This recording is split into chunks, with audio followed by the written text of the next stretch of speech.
From somewhere near a taco shop, welcome to the Dirt Life Show with your host, George Hamill. What is up, everyone? Episode 127 of the Dirt Life Show, Silverstate 300 recap. Yeah, buddy, we have the awesome Mila right next to us, Mila Performance, Keith Mila. I don't know which name you like to go by the best, just straight up Mila.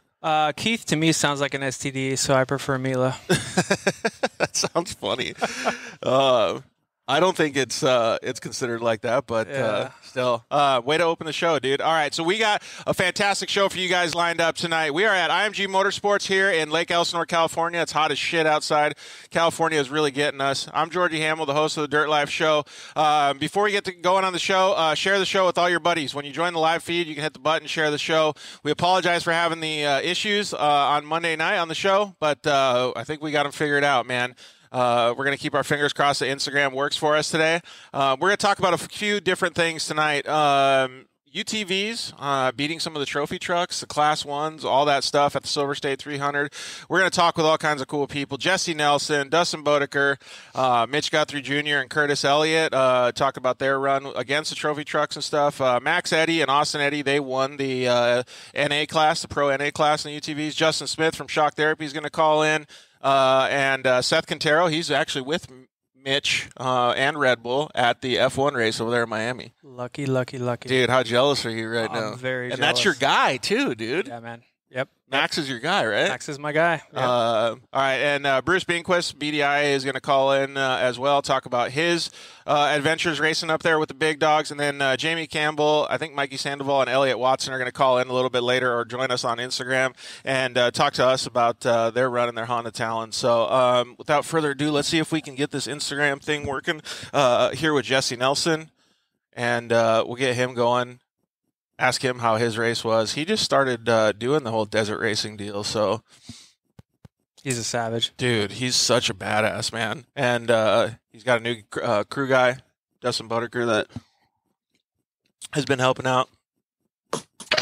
There we go. Thank you, Lord baby Jesus. DNF on Monday, finish line on Thursday. What's going on, boys? Jessy Nelson, Dustin Bodeker, what's up, dudes? Hanging to a little left.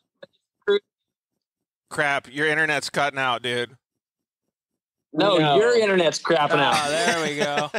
There we go. It's better. That's fine. You can blame us, dude. It's all good. Hey, so Silverstate 300, we talked to you guys a little bit already about it on Monday, but it was, I don't know, it was basically a shit show with all of our technology. So how'd it go? Well, the podcast wasn't that great because nobody's Instagram was working, but Silverstate didn't go that great either. It was fun. Yeah, we had a lot of fun, but yeah, it wasn't.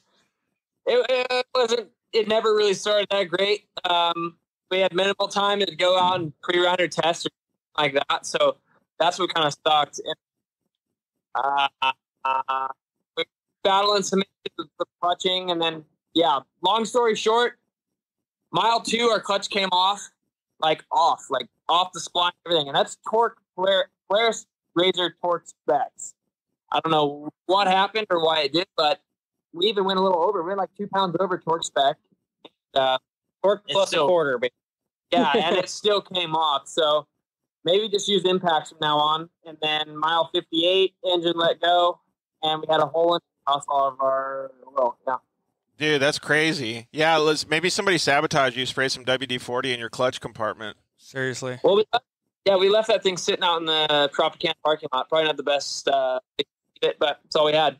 But yeah, so anybody that doesn't know, Jessy came from dirt bike racing and a fantastic dirt bike racer, got hurt, and now he's doing side-by-sides. And he's done a little bit of like work stuff and some of the, I don't know what you want to call it, preliminary stuff. And now he stepped up to the big dog class and the best in the desert, and he's doing pro turbo stuff. It's a whole different game now, huh? Yeah, it's kind of hard because it's not like a works race. It's more of like I don't know, because I don't have enough experience in it. But like after 3 hours watching somebody go by, 300 miles, and we're at mile 50. It's like don't take this the wrong way. If it's like a glorified trail ride, I don't know. It's not like I don't know. It's tough to say because we didn't get that far into it, and we didn't really know what our car was going to do, and we're just sitting there kind of watching the other guys. But I don't know. pace. I don't know the mechanic, I don't know the pace I gotta push. I don't know. There's a lot of things that I don't know. So I guess it's, you know. Your phone's cutting out quite a bit. Somebody already chimed in, said your internet blows. Do you have Wi-Fi right now, or is it just a cell phone? 1, 2, 3, 4, 5. We have 5 bars, full bars. Check. It looks like it helps if you get closer to the mic. All right, yeah, so I agree with what you're saying, though. It's kind of different, right? Because it's not like what you're used to. Like when you did dirt bikes and stuff, it was so intense for so long, right? It's way different because you draw out the time that you're actually like on pace, and you're not pushing 100% because the car is just plain and simple can't handle it. It's like you have to figure out a level like 80% to go or whatever it is. Like Mila knows way more. Like Jessy, you and I, we just go balls to the wall. Well, I don't. Like, cars not built strong. They're like, yeah, like barely a full season of work, and just select races that I wanted to do sounded fun, and then everybody's got all this hype around desert, so like that sounded kind of fun, and that's kind of the way I went with it. How did you get involved, Dustin? Well, my dad did it back in the built his own car, garage. Grew up racing.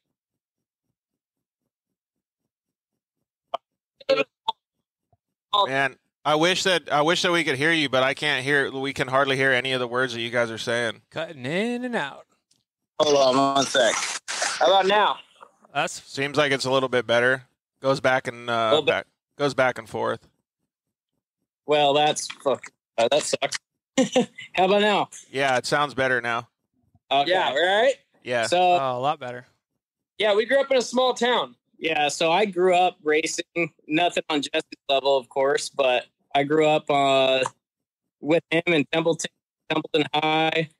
Just been on moto, and then at one point in high school, my dad got a Yamaha Rhino, built that thing, and we got into horse racing. So, you know, and ever since I seen Jessy in one of these side-by-sides, I told him, I was all, dude, push desert. And, you know, it's big such a desert guy, Dustin. Yeah, it's addicting. I love it. It's addicting, man. It's the family that, you know, you get all your boys together, the help you get, you know, it's such a family-oriented deal that you get close friends. Hey, do you have the phone like kind of like close so that the mic's not getting hit? Like raise it up a little bit or something is what somebody suggested. Hey, I don't know what he's talking about. There you go. He's got it. Dude, if you guys lift it up, it's good. It's his cell phone wireless. Yeah, I don't know what Dustin's talking about. That shit is expensive, okay? I never said it was cheap. Oh, no, I know that. It's fun, but dude, it is so expensive. What, desert racing? Just a little bit. Yeah. Come on, guy. Just a little bit. Yeah, Jessy, we've talked about this before. Like, every time I think, I'm like, oh, okay, we're going from 2 wheels to 4 wheels. It's not going to be that much worse. It's just going to be a little bit extra work. It's like 10 times as much fucking work, dude. Yeah. Dude, a wheelchair. Do you know how hard it is to just keep that thing sustained? Oh, my God. Man, yeah, it's pretty crazy. Well, I'm glad that you have friends like Dustin to be able to help out. Hey, so you guys tested out that X-Travel stuff. We're going to talk to Mitchy a little bit about it, too. Did that help when you were driving? Well, dude, so everything I do is full hand control. So I'm my throttle, my brake, everything like that. So with I don't know how to put into like lame's terms or anything like that. But so with for me, everything's full hands. All your feedback's in your hands, like arms, all that. So when James started talking to me, James from X-Travel was talking to me about how their suspension works. It doesn't get a lot of feedback. It doesn't have bump steer, all these different things. Like just hearing it, I was like, all right, I'm sold. And then I hopped in one of their cars with some just like thick portable hand controls, and I could literally almost drive with no hand. Yeah, just hitting the throttle, and like it follows ruts. It kind of like it's almost like having a dirt bike with a steering stabilizer, but it doesn't make the steering different. But it still has that like feel for it, you know? Dude, it's crazy. You can just like one finger it. Yeah, I was on his Instagram checking it out. I'm very curious. I would like to get up and close and check it out. Check it out. They call it like mechanical drag, I think is how he explained it to me. Like, I don't know how that works. I'm not the engineer, dude. You'd probably know it better than me. But when you see it, it's crazy. It's cool, though. The way it pivots, it seems like it would take a little bit of the bump steer out, which is what Jessy was saying. If you can drive it with one hand. Yeah, totally. Yeah. Hey, so overall, like when you go to the desert races, I mean, it's a whole new level, right? Because it's like, I guess it's kind of like, Jessy, like going from amateurs to the pro level, right? Like all of a sudden you're against the big dogs. You got to have more endurance, the longer race. Like your car's got to be better. Like shit's just on a different level, dude. Could you kind of see that when you came out there? I didn't have enough time to really see. And then also, I don't know, because like on a motorcycle, I would have pushed, I think, 100%. Like I would have tried to be fit as can be and pushed at as hard as I go. And I know what a motorcycle can do. I don't really know as far as pushing wise or what a racer can do versus.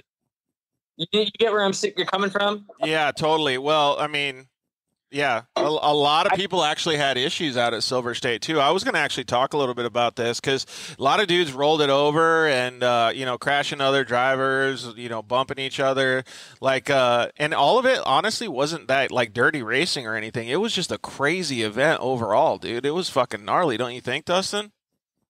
Yeah, it was pretty. The dust. The dust was bad. It was definitely a dry track. I don't know if it was just our GPS, but our GPS wasn't staying. What corners wasn't actually what. Yeah, dude, it would say like an L3, and then it would be the most like. Right. Okay, yeah, it would say like an L right, or isn't that? Is it L right or L hard? Or well, whatever, it's left. It went 1 through 3, but yeah, it'd be something hard. It'd come up something hard, so I'm like, all right, check up, and then all of a sudden it's this flat turn. Dude, it would be like going from like the 15. I mean, like 91 to the 15, like that gradual right hand, like this mellow sweeper coming through. But on the GPS, it would show it like almost like a straight angle. Like it was. Yeah. Oh, does it happen like that sometimes? Well, I was just going to say, how big's your GPS? Because the bigger the screen, I have a hard time with the small screens. But the bigger the screen, the way the arc is a little bit easier to read. Yeah, we have a Lowrance 9. That's pretty good. Yeah, so it's not too bad. But that's what I was thinking, if maybe some of these guys were getting caught up because it looks a little bit more gradual and they're coming up, a little sharper than it actually is, and they're going too fast corner, and they could just be over the corners a little bit. That's crazy. That's a good point to bring up. I'm actually super glad that you guys brought this up because I'm actually going to go to lunch with Jacob Peter, Todd Peter's son. He actually had a little incident on course and got hit by a couple other drivers, and it was like it was pretty gnarly, and he's been feeling really bad about it. Like, and Jacob's a good driver. Like, he made a little mistake, and then it just kind of cost everybody, right? Like, that's just the way that racing goes. Like, it's nobody's fault, but it's kind of gnarly, man. And now that you guys said that, that actually brings up a good point that I can talk to him about. Well, Jacob should not feel bad at all, dude. He's adults. Like, yep, he has nothing to be ashamed of or bothered about. Nothing. Like, he's out there 300 miles in a desert with a co-driver, whoever he is, he or she is. That's a big feat for a young kid like him. And if say something bad happens, like, dude, you've never been in that position or experienced anything like that before. Like, of course it's not going to go well, but it's a learning experience. I guarantee you he probably won't make that same mistake. Or if he does, he's going to know how to counteract or react to that. Yeah, dude. Scenario. Yeah, very good point. Yeah, and he did actually. They explained to me a lot of the stuff that he did, and he followed proper procedure and protocol and stuff. Michael Trent just commented in on Facebook and said an X-Travel episode with James sounds like it's appropriate. Well, Michael, good to know. Yeah. We already did one of those bad boys, so go check it out in the archives. You can look at it on YouTube or Facebook in all the video sections. But we did a really in-depth episode. We even showed a lot of it, how the actual suspension system works. So go check it out, man. Hey, so since this was their first desert race, in quotes, what kind of stuff did you experience, or can you help them with as advice, like going into their second one? I think Jesse's got it, with his background in moto. I know it's a lot different, but it's just mindset. You take what you maybe failed in the first time, which I'm sure you have mental notes. We need to do this better. And then it's the gradual slope. It's not, we're going to get to the top. It's like, we're going to go to the next race and we're just going to have a good time and make it work. And if it doesn't, then we're going to learn from that. Yeah, I think that's good advice. Yeah, well, one thing is I was relying a lot on the GPS when I need to rely on it like a motocross track. Watch it. Like, I have great instincts, I have great reaction time, everything like that, where it just shouldn't be watching the course. Yeah. And I've been so used to watching rally videos or other videos of people, and they're like, left turn right over minus, you know what I mean? Like all these different things. And I'm like, well, dude, I can see it right now. I should just be watching, listen. But sometimes when you're going wide open and you can't really see what's on the next thing, I'm like, well, what if they put a 90 right there? Like, I have no idea. Dude, Dustin, that actually sounds like you should let Jessy kind of have his own, like, just zone that he's in, like it being the driver, because he's got so much experience seeing so far ahead, going so fast in quick reaction times, like in dirt bikes. Maybe that's the move, is just to let Jessy do his thing and then kind of sit back and guide him where he needs it. Yeah, that's kind of what I was thinking after the first few miles. It was just like, all right, you just drive the car and just, I'll chime in when needed. But there's just so much going on with the first one. There was a lot of pressure and everything. Dude. I think the next one's going to be a lot better. The Kodog actually doesn't get enough credit because it is a very stressful spot sitting in the Kodog seat. You're looking at a lot of stuff too, the car, everything. You're keeping your driver cool. You're looking at the GPS. You're watching the gauges. You're watching the terrain. You're trying not to get sick. You got to get something to drink. Hey man, chill out. Stop yelling at me. Let's go. Blah blah blah. There's no amount of money riding the Kodog seat. No way. Yeah. Big driver guy, Jessy. Hey, no way. So what about because Dustin also and Jessy both prep the car and like get it all ready, and Dustin actually built a lot of that car too. Like, what kind of suggestions there can you give them since they were kind of going out and getting their feet wet? I think Dustin sounds like he's got his head on his shoulders, man. Pretty meticulous dude, honestly. Yeah, I mean, it's obviously if you could put some JB Weld on that hole in the engine, that might help you for the next race.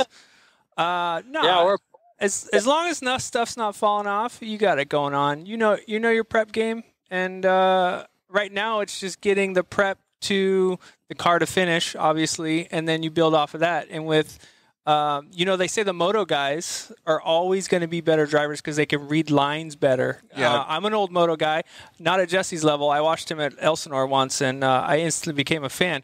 But I feel like Elsinore's I'm pretty. Yeah, it was a while ago. But I feel like, you have the skill, and with his prep, you should be fine. Ken Johnson, what's up, buddy? How are you? So going through all that stuff, like, what do you take from it? Because I know a lot of our audience and our listeners, they always want to know, like, how they can get into racing and stuff. And, you've been doing it for a couple years now, Jessy, but like I said, this is a whole new game. Like, what do you learn, and how do you take it to the next race? I'm still trying to figure that out, honestly. That's why, like, if people want to DM me or talk shop with whatever, or guys like Keith or you as well. I've learned so much from you, George, just alone. But I'm still figuring it out. It's like it's not like a type of sport where you can go race every weekend and you just throw some chain lube on and change your oil and throw a filter in. Like, you have to, like, so much prep. The races are spread out. There's this race or this race, and then say the course is, it's too narrow, we couldn't make a pass because we got a shit kick or whatever. You know what I mean? There's just so many scenarios hard to do, and it's expensive. It's super expensive. But, like, as far as, like, people getting into it, like I did, honestly, if you can build a car that's legal for works or something like that, and you want to go just hit select rounds, like, don't blow your wad and say, like, all right, this year I'm going to go race every single round no matter what. Or do, I guess, depending on your budget or whatever, but go pick the ones that sound fun to you. And mentally, you already know, like, we're going to be racing in Prim at near Vegas. You mentally already know you're going to have fun there. Yeah. The keywords are mentally. You've hit the nail on the head, dude. Yeah, dude. Mental game so insane. And then you'd be like, we're going to Mammoth. Oh, I love Mammoth. So, like, you're already stoked to get there. Even though, like, I mean, let's be real. The Mammoth motocross is fantastic. The track isn't, like, it's fun, but it's not anything spectacular. Dude, it's the vibe, dude. It's so sick. That's how I feel about the mint. I hate the mint course, but I love the vibe. Exactly. Yeah, from everything I hear from people, but it's like mentality is really, really strong, and you just got to push that to wherever you go. And you go in with a great mindset, or you're in like, oh yeah, this is gonna be fun. We're going to Havasu. Like we can go fishing and we can go rip the boat on the lake, and then we're gonna race. Like it's gonna be fun, and it's gonna be fun. Whether you have that mentality, just things change. Dude, I love that Jessy just brought all this up because I always hear people and they're so freaking serious about this racing, and I'm cool with that. Like, that's fine. Be serious about it. Go out there to win, but don't be like the dad and the mom that are pushing the kid. Like, go have fun and use it as a learning experience. Don't be the dads at Loretta Lynn's is what you're saying? Kind of. Oh, dude, I think some of the ones that parents are just as bad. But also, again, remember, if you're going to start racing and you have experience or you've whatever it is when it comes to like racing, don't hold yourself back to get results. Yep. Yeah, that's true. Don't race a class when you're, say it's a 12 to 15-year-old class, and you're right on the edge of 15. You're 15, you're about to be 16, so you could run the rest of the year as a 15-year-old. Don't run it like that. And you're creaming people and you're winning by over a minute. No, bump up to the next class, race the tougher people. Yeah, or you're a 6 foot 12-year-old, then bump up to the bigger class. Yeah, or you want to stay in the lower class when desert, or you want to stay in the lower class of works or best or dirt series, and just so you can get on your resume and say, hey, I won 15 championships, but there was only 3 people in the class on 8 of them. You know what I mean? Like, push yourself. Bo Judge just chimed in and said, no, only go to win. That's all they do is win, no matter what. It's true. That's all it does, dude. Come on. They actually had a bad weekend, though, too. Bo had a good weekend at the Work Series, but unfortunately they ran into some issues in the dust, too. And Justin from Shock Therapy is going to call in a little bit later and talk about the issues that they had in the dust. It's such a different game. Like, I can never, ever tell anybody, or like Jessy, I don't even know how you guys would describe it. Like, when you have that much dust, like, there's literally nothing that you can do or see or anything. It's just phenomenal that people race through that. Yeah. Well, dude, that's another thing, too. It's like either you have balls or no brains, or you got brains and no balls, or you know what I mean? It's a fine line between what you can do or not do. Like, we're there. How about when we hit the second silt section? And we open, my motor's getting all that silt. Yeah. That's what he said to me. And I was like, oh, that's actually a good point. True. Yeah, so we're ripping through. We're going through the silt, and it gets really thick. The wind's changing directions, and I'm kind of going left, right, but the wind just chasing everywhere we wanted to go. And then finally, we're like, it gets super thick, like a white sheet over your face. You hear me? Yeah, you're good. Yeah, you're good. I'm just plugging in the deal so we don't lose battery power. All right. Yeah, Cole Barbieri hit it right. Coming up to the fence crossing. We're ripping up through there, and all of a sudden I'm like, dude, it's completely like a white sheet over. But we just go way up, stepped out. It's almost impossible to drive through it. You can't even really explain it. It's like you have to have super confidence in your co-dog to say, where am I going? But it's just so sketchy. But dude, it was a full white sheet, and we're like ripping through, we're left, right, trying to get through it like mellow, and then all of a sudden it gets so bad to where you can't see anything. And I'm like, and he's like, just keep pushing. He's trying to watch the GPS, and I'm like, no, dude, we need to get out. And I shanked right, got as far off as I could, and the next thing you know, as soon as we got around the dust, there was nothing behind it, and I think that there was a car behind it, broke down in the middle. For sure. You could have creamed it, dude. And I don't know how, where I was like, dude, it was just way too thick and not moving, because the silt kind of follows a little bit, or at least moves, and it was just nothing. And I was like, got out of it, and then as soon as we ran around that section, there was no dust, nothing. And I was like, all right, somebody freaking broke down or something. But it was squirrely. That mentally was like, dude, we could have just ass packed somebody so hard, and then somebody done the same to us, and the same to them. Like, it would just been a reoccurring thing. That's so good that you have all-wheel drive with the UTVs too, because in a two-wheel drive truck, you're stuck in it, man. With the all-wheel drive, you can just okay, let's get a different line, see if we can get out of this silt. And just pull right out of it. Pull right out of it. Yeah, totally. Dude. Hey, so we're going to have Mitch Guthrie and Fert Dean, Curtis, Elliott going to come on and talk a little bit about their race too. But before we go, I already know the answer to this, but I want to ask the question again. What's your go-to snacks in the race car? Yeah, come on, beef jerky and whiskey. What's up? Dustin, is that your go-to too? Yeah, beef jerky is the easiest one to get down. You get that protein and you get a little, just that meat stick. Good. 805. Oh, hey, have you guys ever tried the Arizona iced tea gummy bears? No, are they? Is it delicious? I'm a gummy bear guy too. Choice, dude. They have like their little mini cans and then their little mini Arizona sign. Really? Good. Pretty good. Yeah, found them for the first time at a gas station on the way to the race. Does that beat Sour Patch Kids? Oh, no. Ooh, no. no. Health-wise, maybe. I don't know, but I haven't looked. I'll look for those, dude. All right, thanks. Hey, and then what flavor beef jerky? Original or black pepper. Yeah, I like pepper. Black pepper's good. Black pepper's good. It gives you a little bit of spice so you can keep your mindset going. Yeah, so anybody out there watching, if you ever heard of Catania Bros, Catania Bros. Wait, say it again. Say it again. Catania. Catania. Have you had that? Yeah.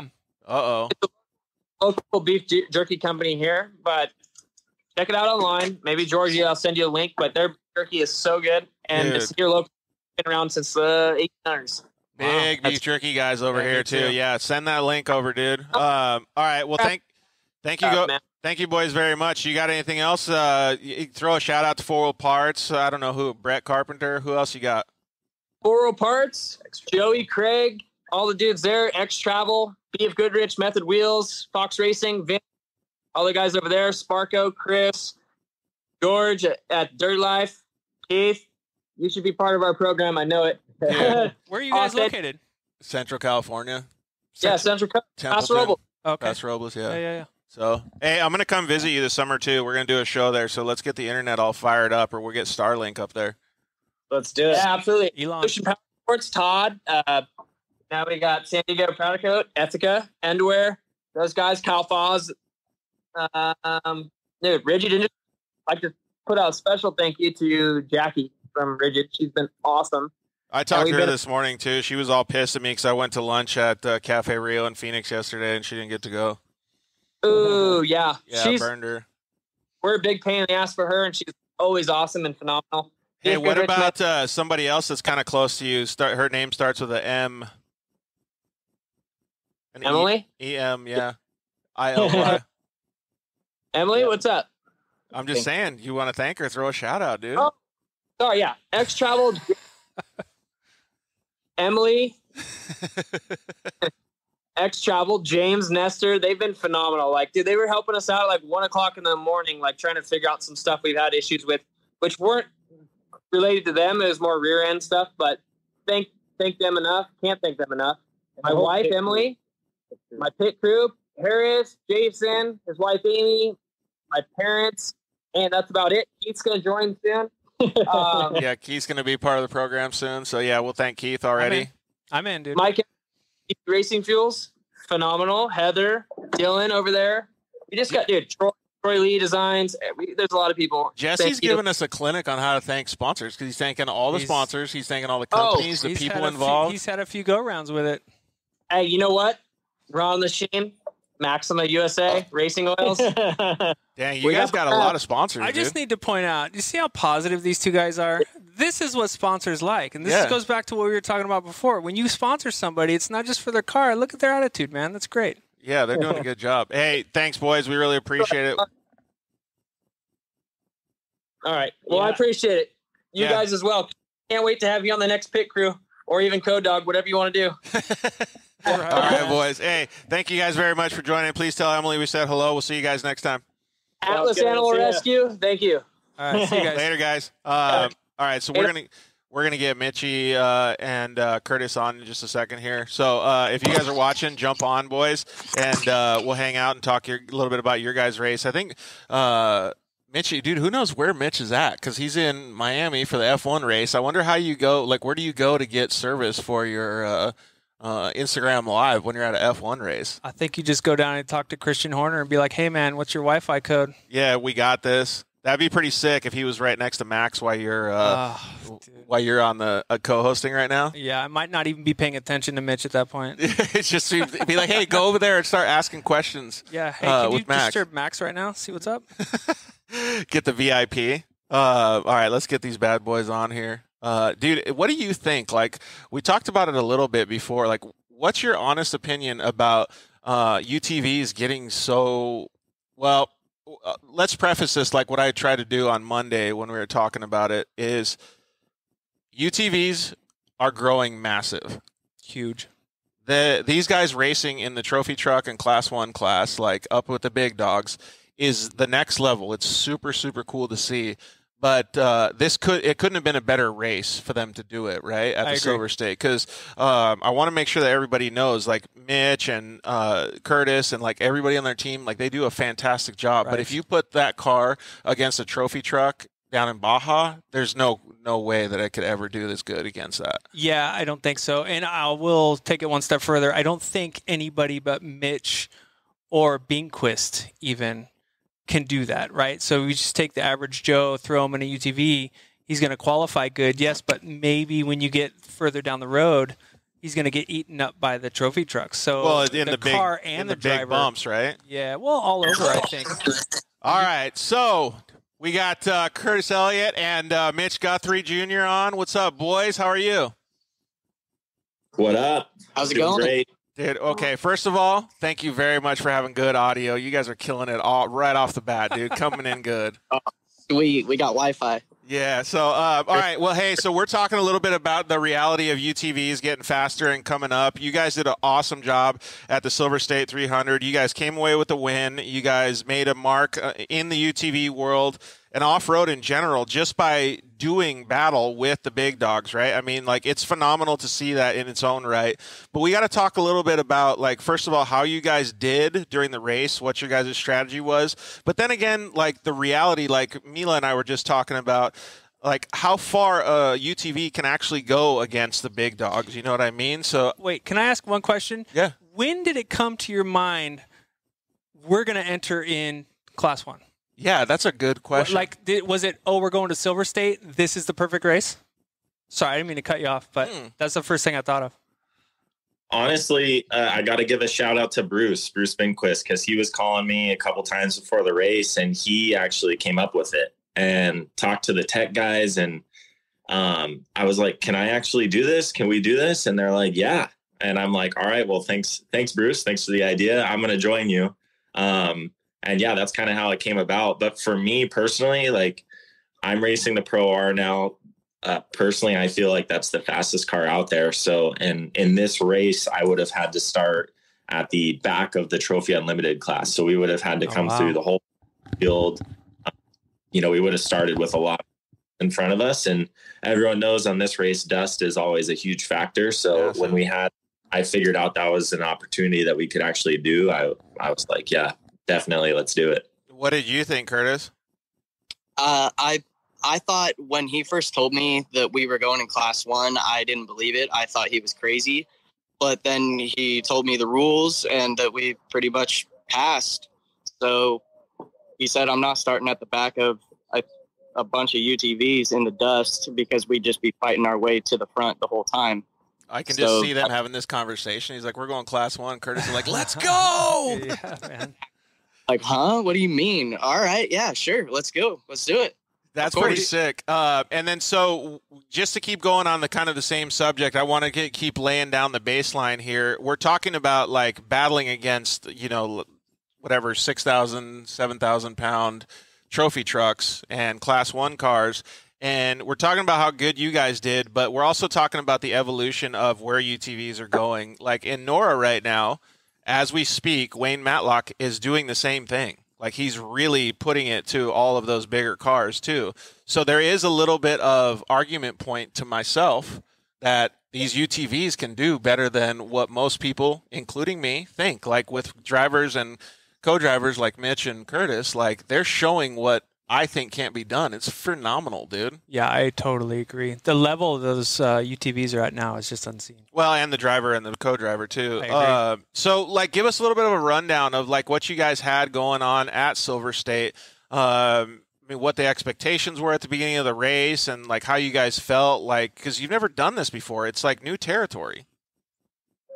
Yeah, I mean, for me, like the expectations, like you said, that was the biggest thing. And we didn't know, like, even on the way up to the race course, we had the 2-hour drive with my dad. My dad's like, be careful and like all this stuff. And that was already our plan. We were on high alert. We put extra mirrors on the car because we didn't know where we were going to be. We didn't know if we were going to be faster. Personally, I thought we were going to be slower. And, we had a good qualifying.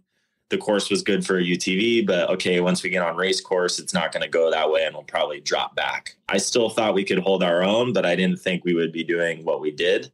But we kind of just tried our best not to let all the haters get to us. And personally, for me, I talked to a lot of the trophy truck guys, even on the start line, the guys right behind me, and I went up to each. I said, hey guys, we're on high alert. You guys racing tracks, push to pass us. We are out of the way. And everyone was like super, super cool. Everyone was awesome. Everyone wanted us to be safe. They wanted to play it safe. So that was awesome to hear. And then, the start of the race, we got to pit 1 and we had a 2-minute gap, and we heard that we were a minute 40 to the next truck. And that's when I was like, okay, I mean, we're holding the pace now. And the start of the race was super fast. And that's when getting up to the first pit was the big thing. It's like, where are we going to be? I was telling Curtis, I'm like, look in your mirrors. Like, I was freaking out the first 20 or 30 miles. And then we got the gap, and I was like, okay, we're good. Actually, I think we can hold ourselves in a good position. Dude, Mila, that's crazy, right? Because like you get, and how many miles was that to the first pit? 35. I don't know. Okay, so let's just use 50 miles as the number here. Like, you get 50 miles under your belt, and you're like, "Holy crap, we're doing this! We're holding it. Like, this is phenomenal." Like, what's the vibe in the car, Curtis, when you think that? Because that's crazy. Yeah, I was definitely scared at first, but then once we got through the first and second pit, I was like, "All right, we're good. We're gonna get to the trees, and then we're gonna be like, yeah." So all the 6,100 trucks and everything else, we were gonna pretty much be a lot faster in all the tight stuff, like the trees up in the mountains. So as soon as we got there, we were all safe pretty much. So at what level? So I know for the trophy truck game, like right now, as soon as the green flag drops, it's 95%. Those guys aren't lifting. Yeah. So knowing in the back of your head, you're stuck in the middle of a trophy truck freight train. How hard were you driving to the first pit? Honestly, that's like a war zone, man. Dude, for sure. For me, like, especially to the first pit, it was a lot of straightaway, 90 right or 90 left, or, a little bit of corners, but it was a lot of top speed. So that's why I thought the trucks were going to be on us right away. But once we saw the gap, I kind of realized, I think we're holding our own a bit more on the top speed because the Pro R has a way better belt life. We've never blown a belt on it, and we, can go upwards of 100 miles an hour and hold it there now. Nice. And we get into those tight corners, and I feel like we could probably outbrake them, and we could get through the corner faster, out of the corner faster, and then they just have maybe some more top speed on us. So up to pit 1, pit 2, I was just really trying to focus on like outbraking, getting through the corner quick, holding our speed and keeping the momentum going. And that was my big thing. We were pushing hard for sure, but I'd say in the entire race, we really never had like a super sketchy moment. We were just kind of going with the flow. And once you get on a flow on the Silverstate course, I think that's when you can really get some good times. Dude, it's so easy to overdrive. Yeah, but it's so crazy to see like what they're thinking. Like, I can just picture myself like in the car with these guys. Like, first of all, they're like, the anticipation is like overwhelming because you don't know what's going to go on. And then both of them are keeping their cool. I don't know. Maybe they were like yelling and screaming, but I could feel them keeping their cool by how they're talking like pretty good right now. Yeah. Well, I mean, for me, every race, the jitters, hundreds of races, and you still get the green flag jitters. And then you got the freight train you think is going to come behind you. I can only imagine amplified it even worse. Yeah, exactly. That's what I explained earlier is like we had mirrors on the car. I had Curtis on lookouts. Like if we go through like a 90 right-hand corner, I'm like, Curtis, look behind us. And that first, I think I saw Bruce said 28 miles. That first 28 miles, every corner, every straightaway, I was freaking out. I was so scared. And then even though I knew that those guys said that they were going to, be cool with me and everything, I just didn't want to get in their way. So I was out. And then once we went through the first pit, like I said, I cooled off a lot, but up to the first pit was sketchy for sure. So Curtis, like after you start getting a little bit more comfortable, like it's giving me chills hearing him talk, because I can just think about the level of excitement they get, like mid-race, 3/4 of the race, and then when they cross the finish. Like, so how were you guys feeling during the race? Were you just still concentrating on the main goal of making sure the car gets to the finish, or like what's the vibe?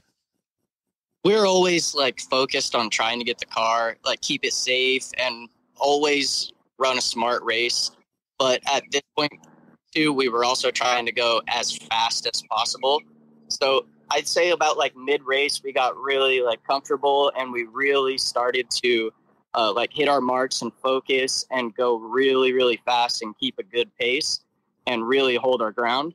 So 3/4 of the way through the race, it was just, how close could we stay to the cars and big cars in front of us.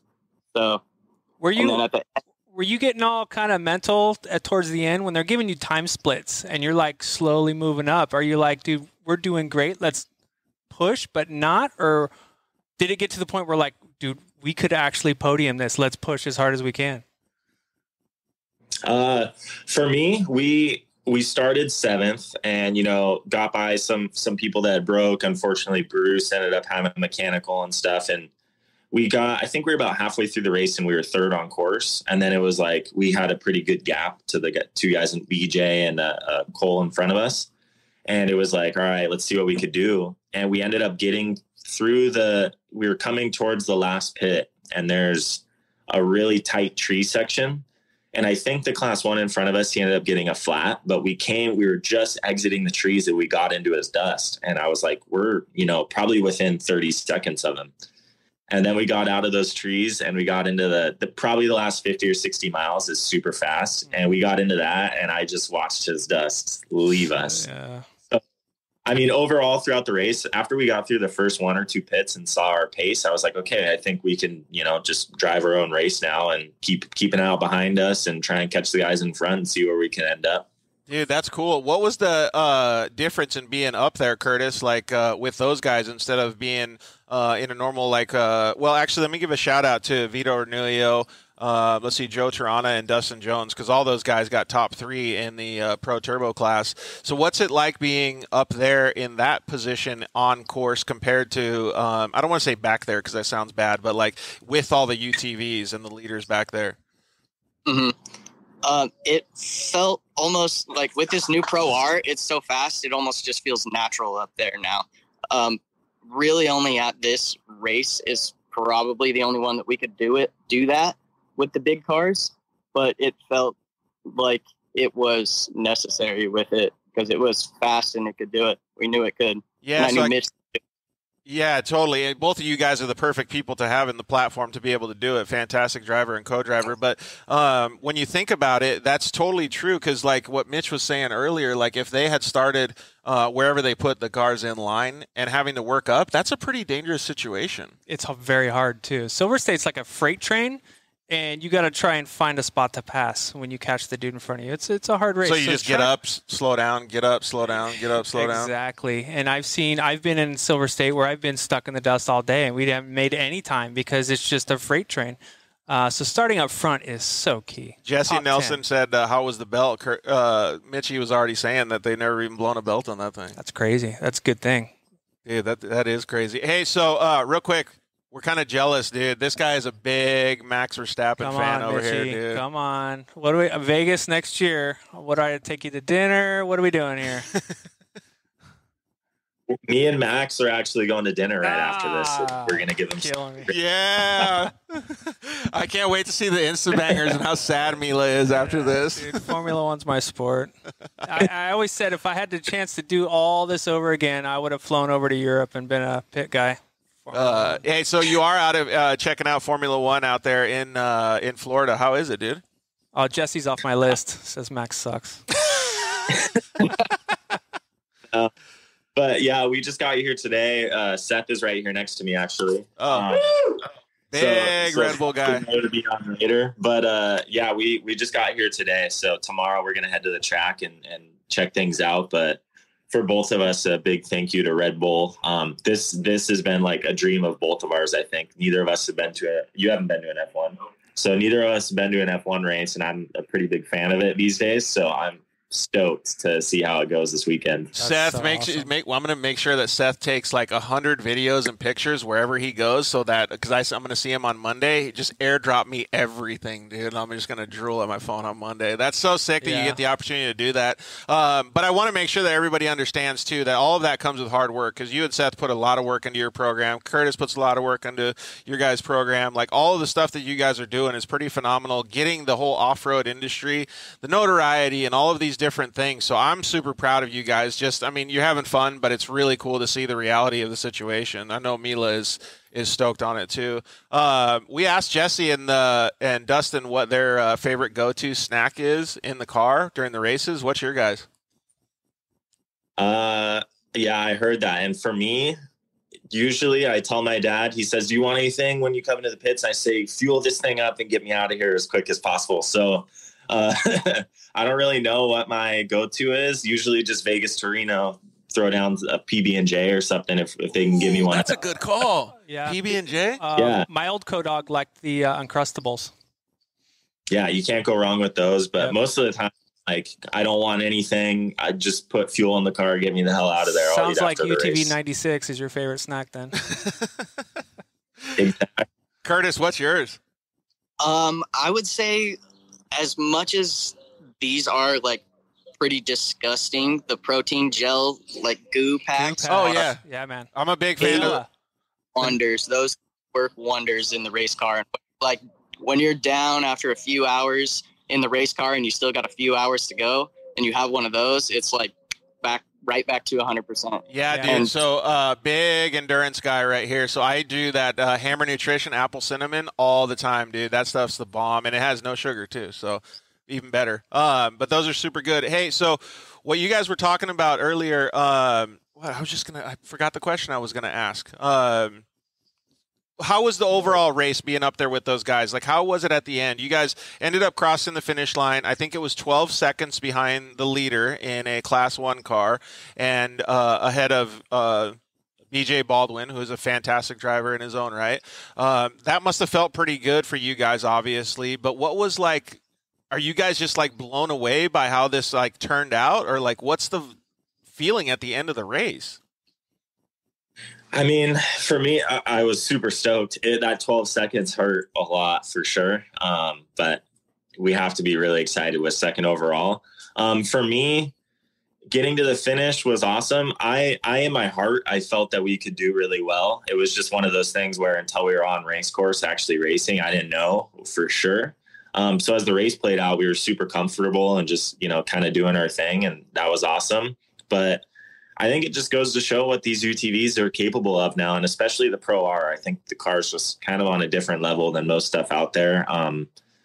King of the Hammers, we won by 20 minutes over the next UTV, and then this race 23 minutes. So I think it goes to show what the car can do. And a lot of people have been saying like, Silverstate's just, a really good course for that car and all that type of stuff. But personally, I know what the car could do. It's faster. It's got better suspension. It's got it all. And I really think that, we're not going to be overalling Vegas Torino against Bryce Menzies. I know that, but I really think that this car is a big evolution in UTVs, and it's going to show throughout the next, couple years, with overall times and races like Vegas Torino. I still feel like, even in a race like that, or, Wayne Matlock did it in Baja. He had a great time there. Well, and we're looking at him doing well in Nora right now too. Yep.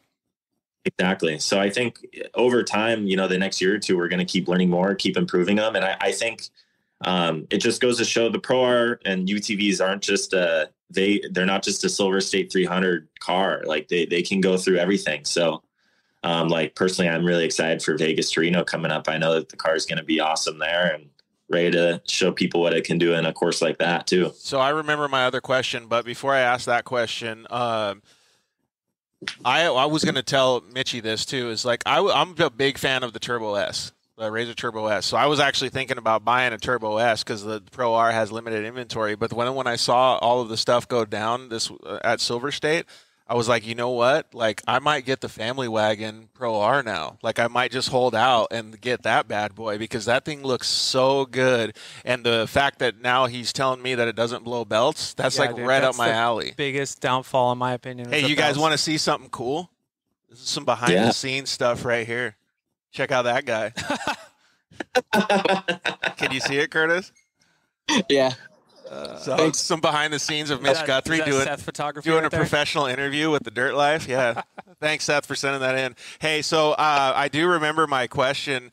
You guys had some extra help in the pits doing some fuel stuff. We're at IMG Motorsports today, so I wanted to give a shout out.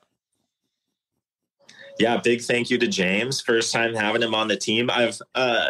James, we've known forever. I don't even know when I met James, but he's been around forever in racing. OG, dude. The people's champ. Oh, he's an OG for sure. So it was great having him out there. Everyone that knows James, he's an amazing guy. So it was pretty fun having him out there as a part of our team. And he actually hit me up and he's like, I think it's really cool what you're doing. I think you guys can do great. You know, he was all over it. He was excited because we needed another hand at the race. And I was like, are you really down? And I had a bunch of people that are like, you know, kind of said they would come out with us, but they didn't end up coming. And James was all in. He came with us. And I'm happy that we were able to get all of our crew guys, Curtis, you know, all the hard work paid off because we put a lot into these races. Dude, yeah. I was talking to your dad a little bit about it in tech, and he's like, George, you have no idea the amount of time that Mitchie puts into his program. And he's like telling me all this stuff. He's like, Mitch actually types up all of the to-do lists, helps Curtis, you know, gives them to Curtis and all this stuff. I'm like, that's my guy now, dude, because I did the same fucking thing with all of our short course program. Everything had to be double checked, like all this stuff. Like it was so cool to hear that from Mitch Sr. Hey, so Curtis, if you're going to give James Hill a rating on 1 to 10 of how well he did in his gas fuel pit stop, how was it? Oh, if I had a POV of me from the car looking at him, he probably would get a few points deducted because he went in and out with the gas can a couple times, making. So other than that, it's like a 9 point, you know, maybe a 9.5, I would say. Ooh, I think he did a good job there. That's pretty good. Yeah, that's pretty sweet, man. All right, so did I give him a 12? You're gonna give him a 12? You're going over with it? If you guys 12 seconds 9.69, perfect, Seth. Yeah, perfect. Yeah. Hey, so if you guys are analytical, I know you guys do your race program really tight and you run a tight ship over there. If you guys are analytical about the performance this weekend, you want to take all of the good and all of the bad and you want to improve on it, what's the conversation that you have on the way home, or even now that you guys are done with it, what can you do better next time? For me, I told my dad on the way back, because the whole thing with 12 seconds, we were like, damn, 12 seconds, that sucks. But for me personally, we had like a really, really perfect day out there.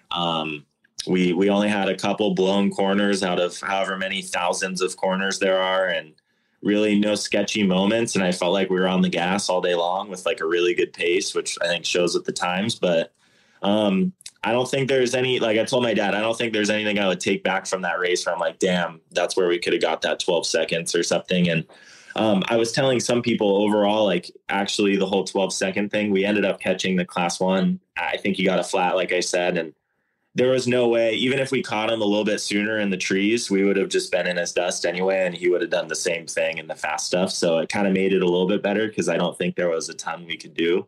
But overall, like Silverstate, it was a dream race for us. You know, it was perfect. Crew was on point. Curtis did amazing in the passenger seat. The car was incredible. We put a ton of test time into different stuff. Walker Evans with the shocks, they helped us out.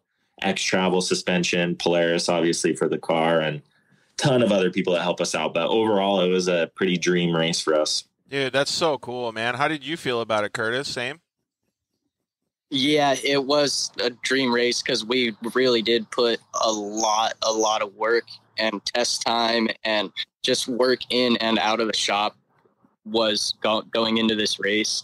So it felt good for it to all come together and be worth it in the end. And now we're here. We made history.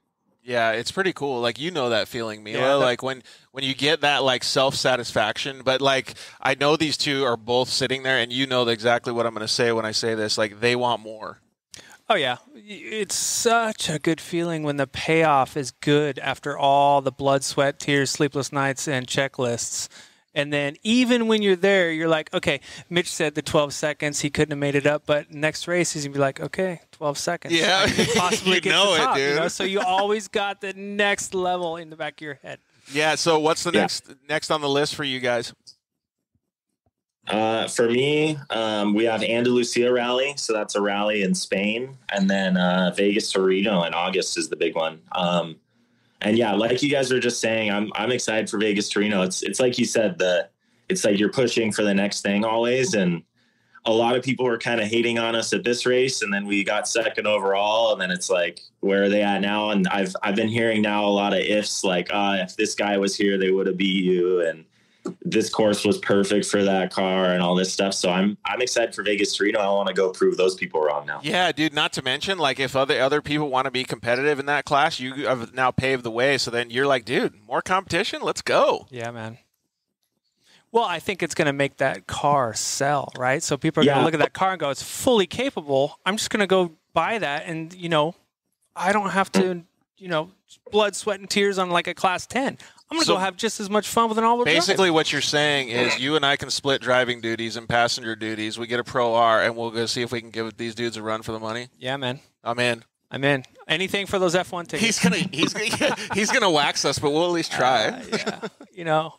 Hey, just a quick shout to Mitch. I like my champions humble, and Mitch and I just know each other in passing. He doesn't know who I am, but when I was with Serapis, blah blah blah. But I posted on Instagram that Mitchie hurting some feelings after Silverstate, and we don't follow each other or anything, but he said thanks.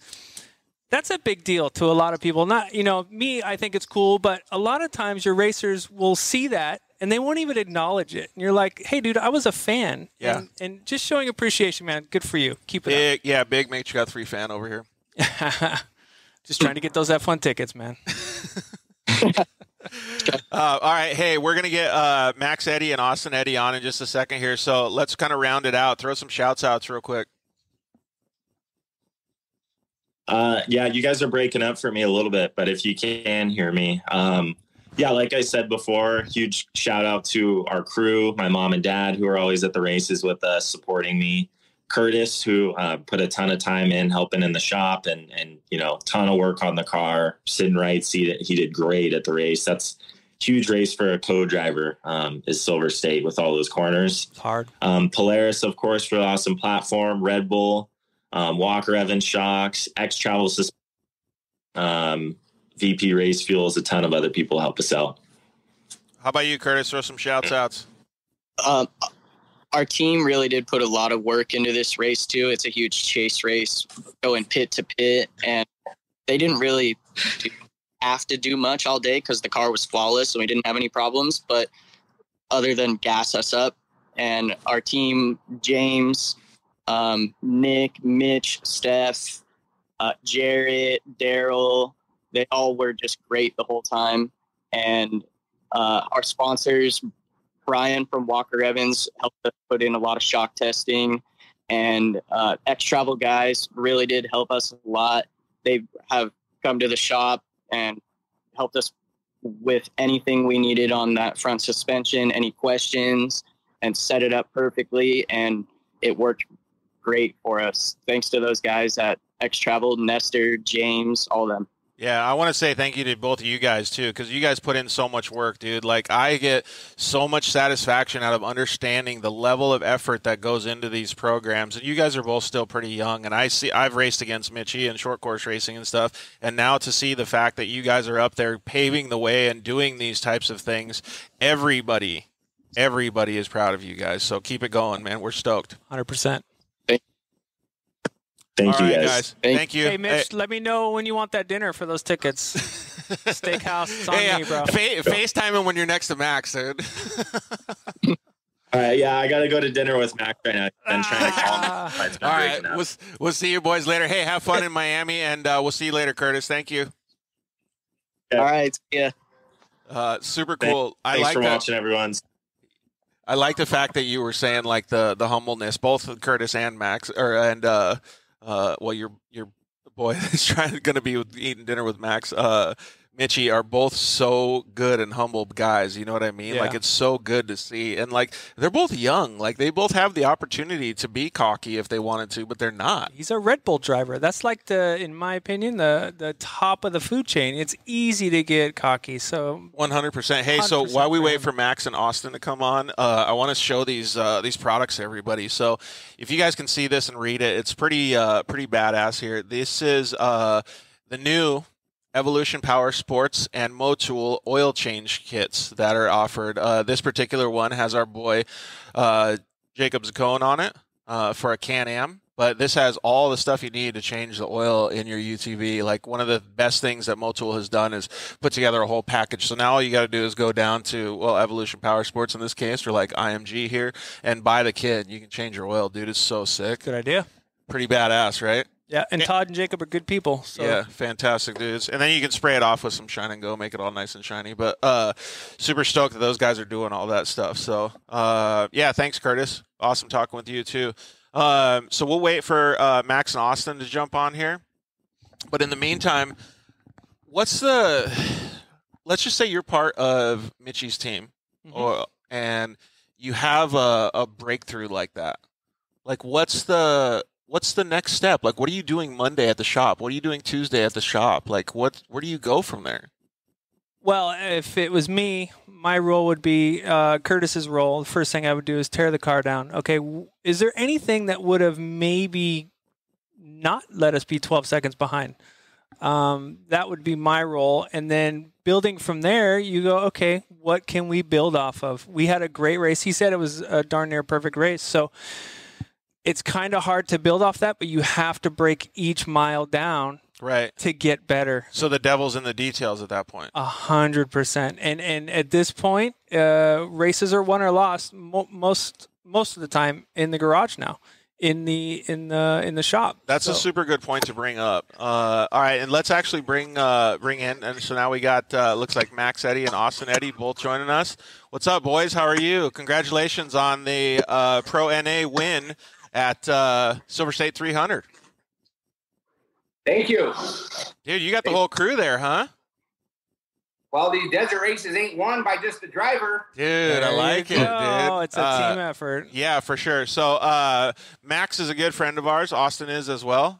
So welcome to the show, guys. Silverstate 300 went pretty good. You guys debuted a new car and got it done, dude. So first, let's ask Max, like, how did it go? It was surprisingly well. You always hear about new car blues and working the bugs out of them for the first year. It takes a little while, but we didn't really have any of that. We kind of had a solid day. Obviously, we have a ton of stuff to improve on at the end of the day, but the car was good. It's a super good starting point. So. Yeah, it's pretty crazy how that stuff works out. Hey, since Instagram kind of smushes your screen, why don't all you guys that are in the back sit closer together, just snuggle up, and then we can see Max turn the phone a little bit more towards you so we can see your face. Austin, you guys put in a lot of work to get to the Silverstate and to get the race going, dude. What do you think about being out there and getting things done? I think it was good. It went all smooth for us in the new car, and I was stoked to come home with that win. Couldn't have been done without all those guys in the background back there, and it was super fun with all of them. All right, it's Max, a super fun. Yeah, and the track was actually pretty cool too. It looked like it was a good track this year. Max, since you do have everybody there, introduce everybody that was part of your crew. All right, we'll start. And this isn't just my pick. This is everyone. Like, these guys come down and they help me with the car. We built this car 100% in-house, and they come down here and help me with the car. And, we've been friends for 25, 30 years, and We race dirt bikes together, cars, bicycles, whatever you can name it. So we'll start with Jason right here, Mansfield Grading. This is Robbie. He owns Barstow Tire and Brakes. So you guys are ever in Barstow, you need some help with tires, alignments, whatever.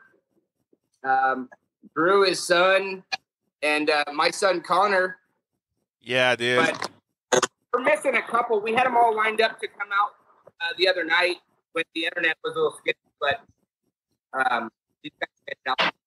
Yeah, it's cool to see though. Like I love seeing the whole vibe like that. First of all, hi guys. I know all those guys, so it's good to see all you guys. All right, so let's boil down and dig into the races a little bit here. So you have a new car, like you said, you built it all in house, and what I like about that is actually, Mila, I would like you to chime in a little bit about this. When you go into Max is an avid two-wheel off-road racer. Yep. Savage. Yeah. And he dips into the four-wheel racing now in a UTV with four-wheel parts and Polaris, and he decides to go at this on his own, build the car on his own. Like, how do you think that's going to go? I mean, you're fabricating, you're doing all the parts, you're doing everything. Well, Max obviously has, the background to go with it. It's just a new adventure, right? So he's got the experience driving. Obviously, we talked about the two-wheel guys. We always have a better line reading than the four-wheel guys that didn't have two-wheel experience.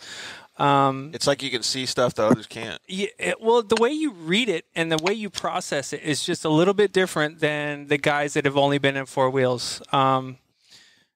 So basically, it just comes down to the car. And you guys said it was a new car. So tackling that, I don't know how new, first race, couple 100 miles. Either way, it's a phenomenal feat. Yeah, dude, totally. And learning how to make a car do that, like Max did in his garage. His garage. Yeah. It's pretty badass, man. So kudos to all the guys behind you and you, Max, for doing all that stuff. But let's get a understanding of when you get the car to the track. Are you nervous? Like, what's going on?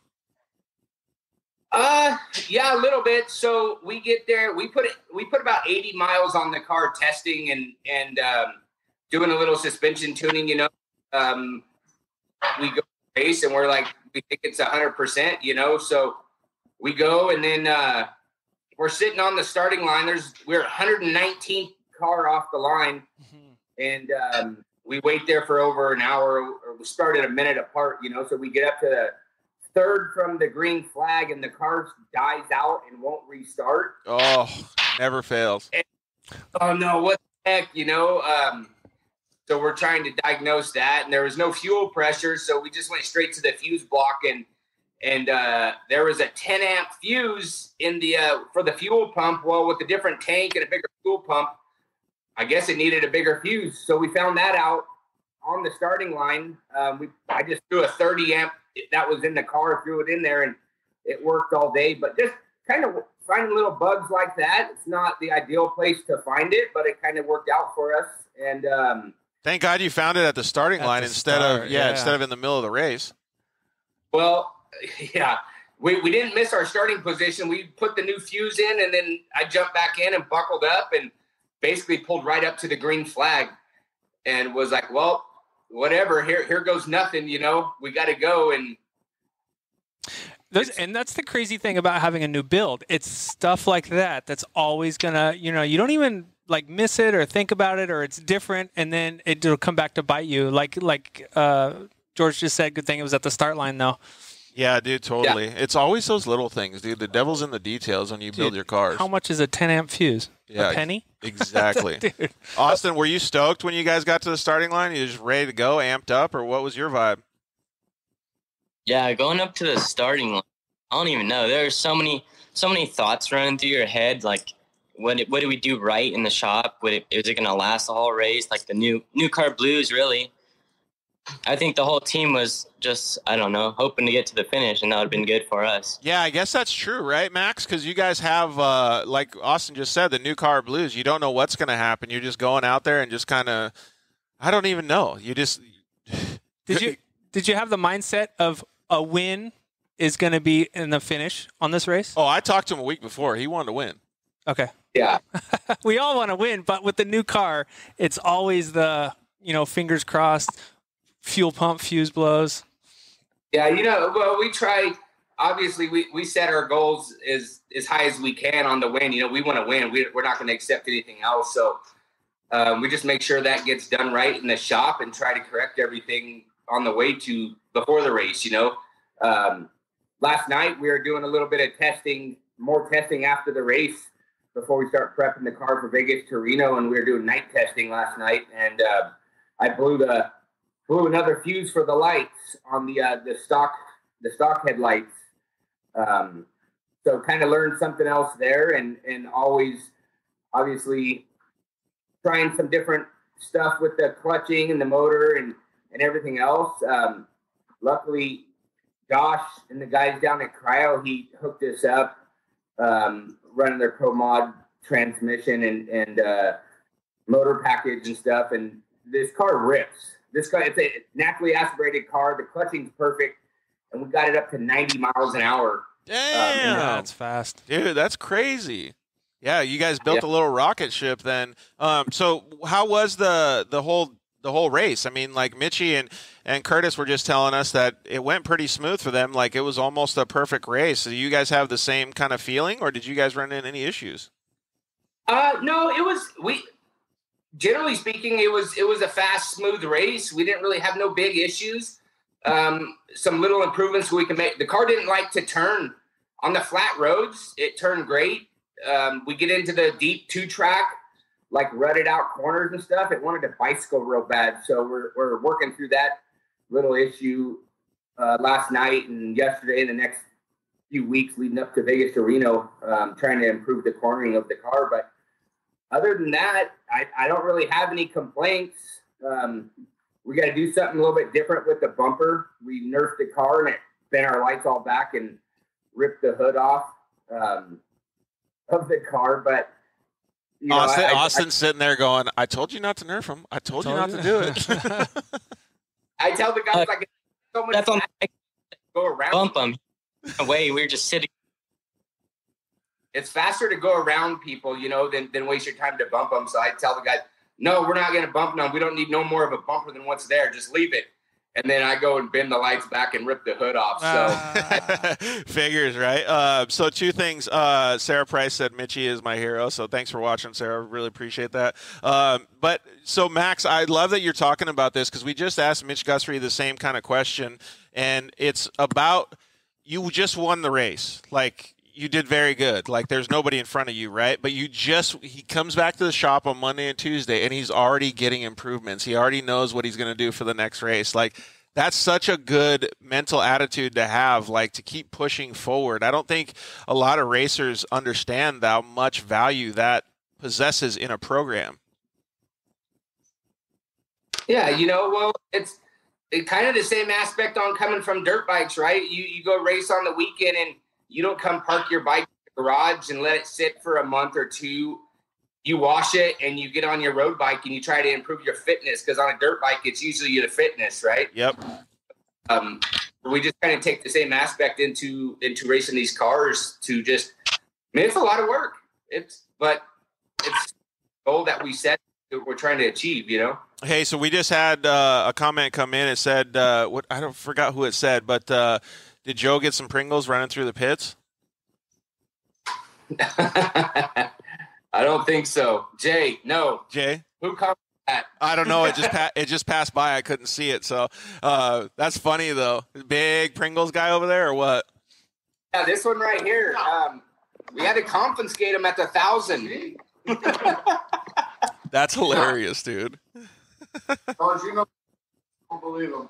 So, but these guys, dude, so with this new program and new trucks and new fueling system and everything else, we obviously try to save as much time in the pits or whatever. So, but these guys did so good all week or all day in the pits and never missed a beat. I think our fuel stops were like 5-10 second fuel stops, you know. Nice. Which if you're but you might as well do everything you can, including in the pits. Yeah, 100%, man. Like, I was so proud when I heard you guys were doing so good, and I was kind of getting the updates because I was down here in Southern California during the race, and I was just like, man, like, Max and Austin must feel so good because him and the team have put in so much effort to get this vehicle on the course. I mean, I know all the racers are like that, but since our personal connect, it just feels good when you have that vibe going, right? And I'm hearing that they're out front. I'm like, dude, hold it together. Let's go, boys. Well, look at Max. Max has got his family with him, and I'm saying off-road family. And then, dude, that circle right there, that's what's going to get you to the finish every time, whether it's good or bad. So you got to be that way. Yeah. I think sometimes they don't. I mean, it's always an adventure with us, you know.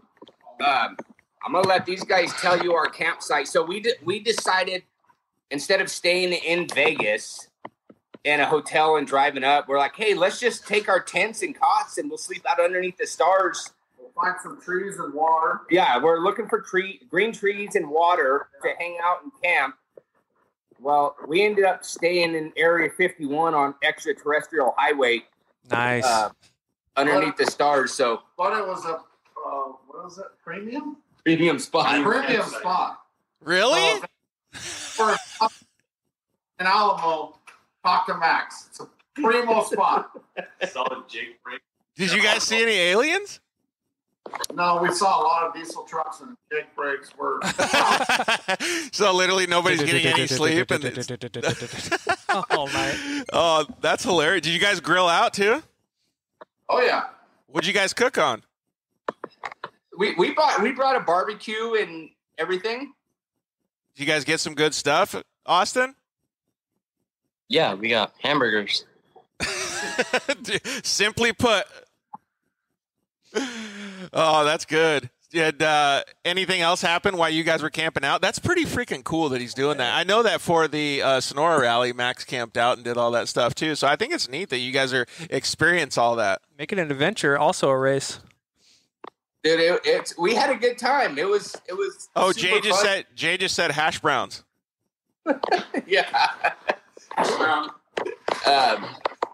We didn't really expect to be kept up all night by diesel trucks and horns and Jake brakes coming to the stop sign. But you know what? Like, we had a good time. We probably got 2 or 3 hours worth of sleep the night before. But how often do you get to do that with your buddies, you know? Dude, it's the opportunities like that mean so much. Hey, so Ricky Braybeck and Sarah Price just asked the question and said, Max, we are almost to the river. Are you coming? We're working on it. Okay. They got to get off this janky little dirt life show so they can hit the road. Hey, so just a couple more questions for you guys. What was your favorite portion of the race, Austin? I don't know. I like the high elevation and the tree stuff. That was really fun. I think that whole race, it was super fun. It was probably the hardest race as a navigator. That was super hard. Yeah, because there was so much drama on the track too. Well, a lot of co-docs get sick on that race too because it's so like in the shadows and up and down. It's just a lot.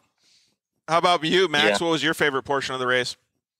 The post-race testing. I like going to see what to do and coming home and solving problems and making stuff better. I guess. Yep. I think that's why Max and I get along so well, is we're real goal-oriented. Like, that's what gives us fulfillment. Push and push and push. Yeah, exactly. All right, final question of the night, boys. You can go around the room there. What's the go-to snack at the races? Pringles.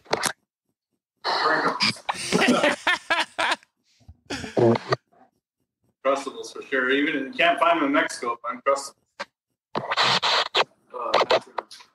Hash browns. Yeah, there you go, hash browns. Connor, what's yours? Tacos? Hash browns. Hash browns. All right, Max, and then we'll go to Austin last. What's yours, Max? Peanut butter and honey sandwich. There you go. That's a good one, dude. That's a real good one. Crunchy or smooth? Sometimes with bananas in them, they're good. Crunchy peanut butter or smooth peanut butter? Crunchy. It's even better. All right, Austin. I don't think this race, our pits were like 5 seconds, and I was doing something the whole time, so we didn't have nothing. But I think probably Reese's, the peanut butter cups. Oh, yeah. Dude, I think this whole Eddy family just likes peanut butter in general, dude.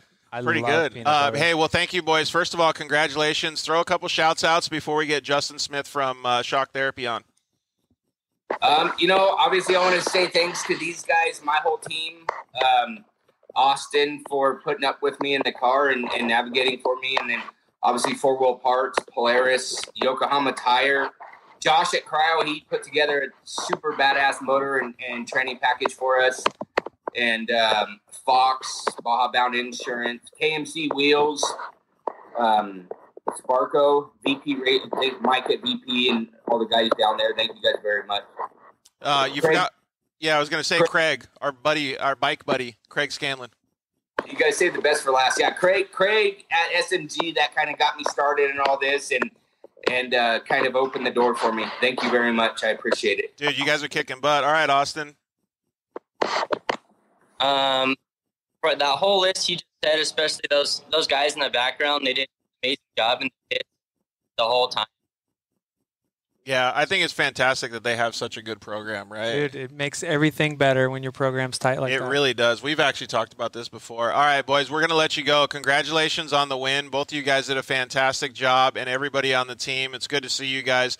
And, well, dude, thank you guys all for joining us, man, getting the whole team together, Max. That means a lot to everybody at the Dirt Life Show. So we really appreciate it, guys. We'll catch you later.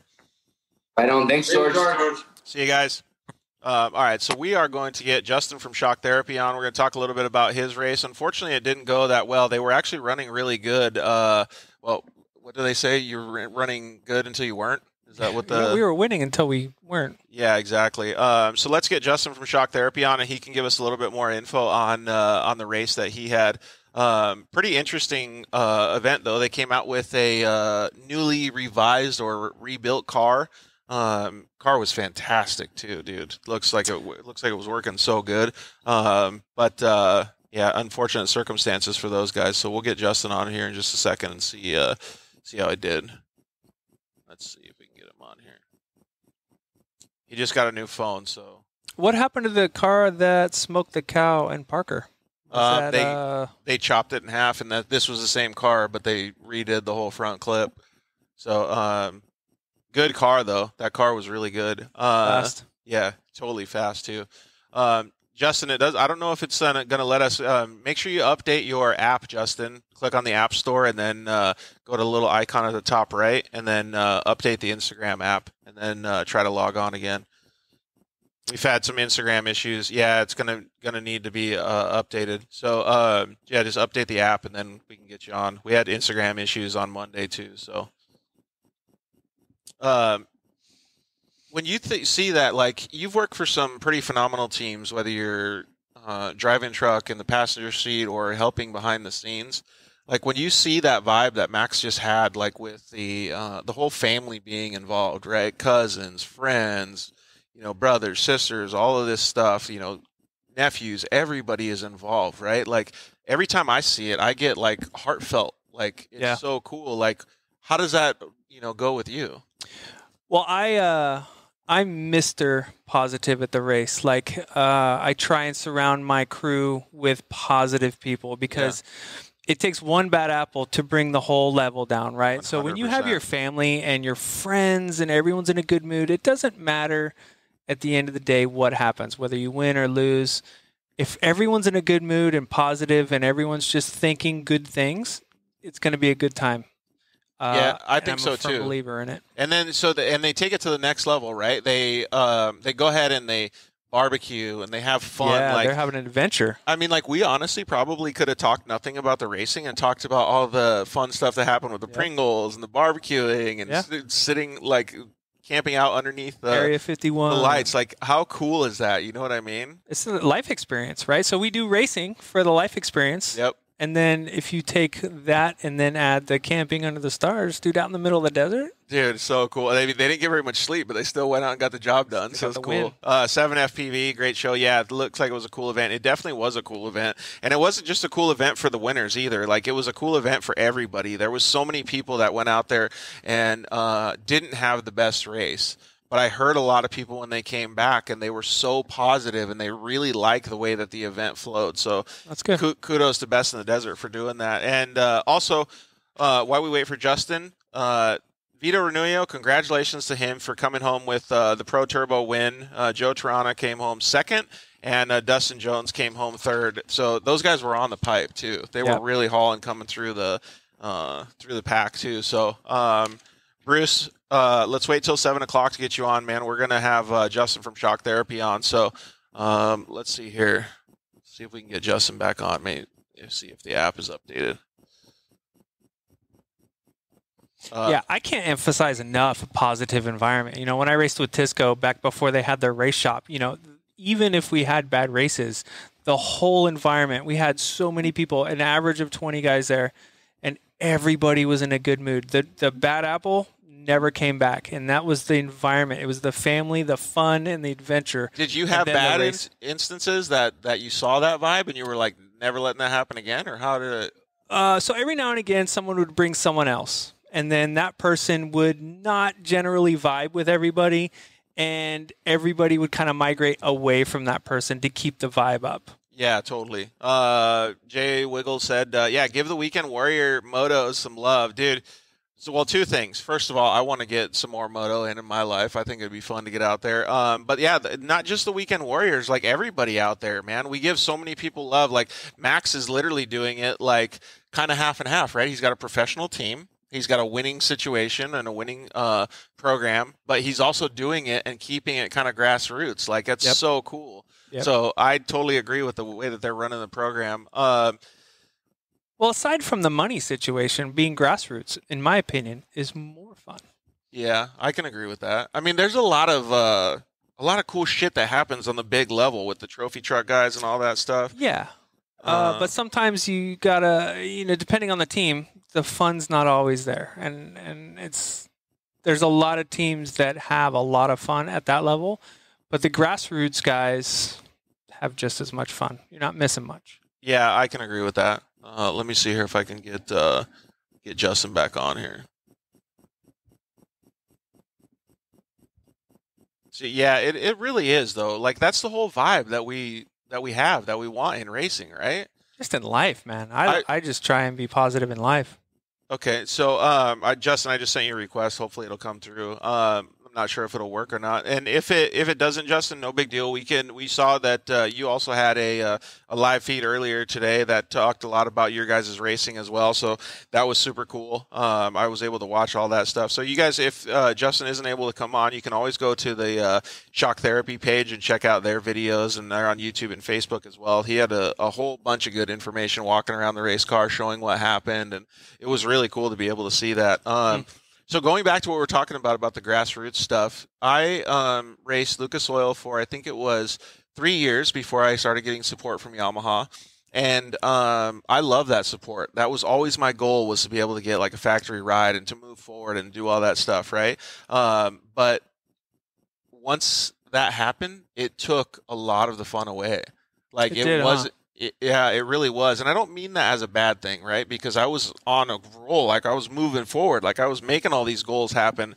But I remember we couldn't, like, there was so many people in our pits. We couldn't eat hamburgers anymore. We couldn't just grill out and hang out. Like, there was so many things happening. And not either of them is good or bad, but I miss those, like, local grassroots vibes so much when I was on the other end. Well, doesn't it take to, let's say you get Yamaha. Yamaha's a big company, right? So you get sponsorship from them. That's a big load to carry mentally, right? So now do you feel like, okay, now I really have to perform, and it adds, let's say, twice as much stress?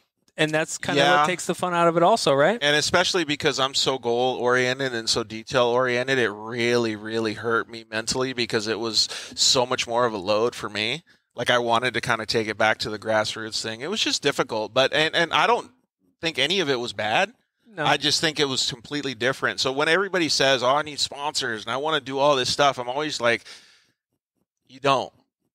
Like, take it easy. Just like what you said, do it one race at a time. Have fun. Enjoy it. Like, those are the things that will mean the most when you end your racing career. Right. You know what I mean? Like, so I think sponsors are amazing. They help support the program, all these things. Sponsors are necessary. When you go through the process, just enjoy it, man. You don't have to push that hard. Like, all of these guys that are watching the show and a part of this stuff, it's just, man, racing is such a good place to be. All right, we got a bunch of requests coming in.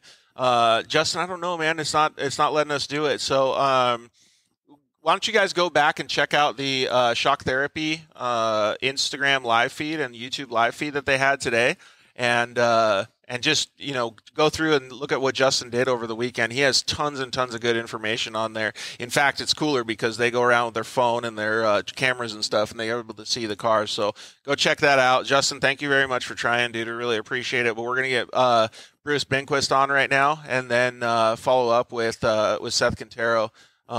Actually, I wonder if we should get Seth first if they're going to dinner with Max. No. Make him wait. All right, kidding. Let's get Bruce on real quick. Seth, we got to wait a little bit. I think I was kidding, Seth. Your slot is at 6:40, so hopefully we can get Bruce on here. Maybe you guys have to talk together. Bruce Binnquist, what's going on, dude? We can't hear you, buddy. No voice. No audio, Ben. Hopefully you're not covering up the microphone. I can't hear you, dude. Maybe we are going to get Seth Quintero on here. All right, Bruce, we're going to have you disconnect, man. We can't hear you at all. No audio. No audio whatsoever, buddy. So maybe just close it out and then try to get back on. Come back on in about 15 minutes, though. We're going to get Seth Quintero on real quick, and then we'll get you on. Send another request in just about 15 minutes here. So you can just press that red X or that white X right at the top of the screen. Seth Quintero, what's up, buddy? How are you? What's up? Look at these guys, dude. I thought is Max there with you too? Yeah. Actually, he's probably gonna knock on the door here in a second. So if you hear a knock, I gotta run and grab that. Okay, perfect. Dude, I think you guys are killing Mila right now, dude. He's so mad. Yeah, I'm pretty envious. I'm not gonna lie.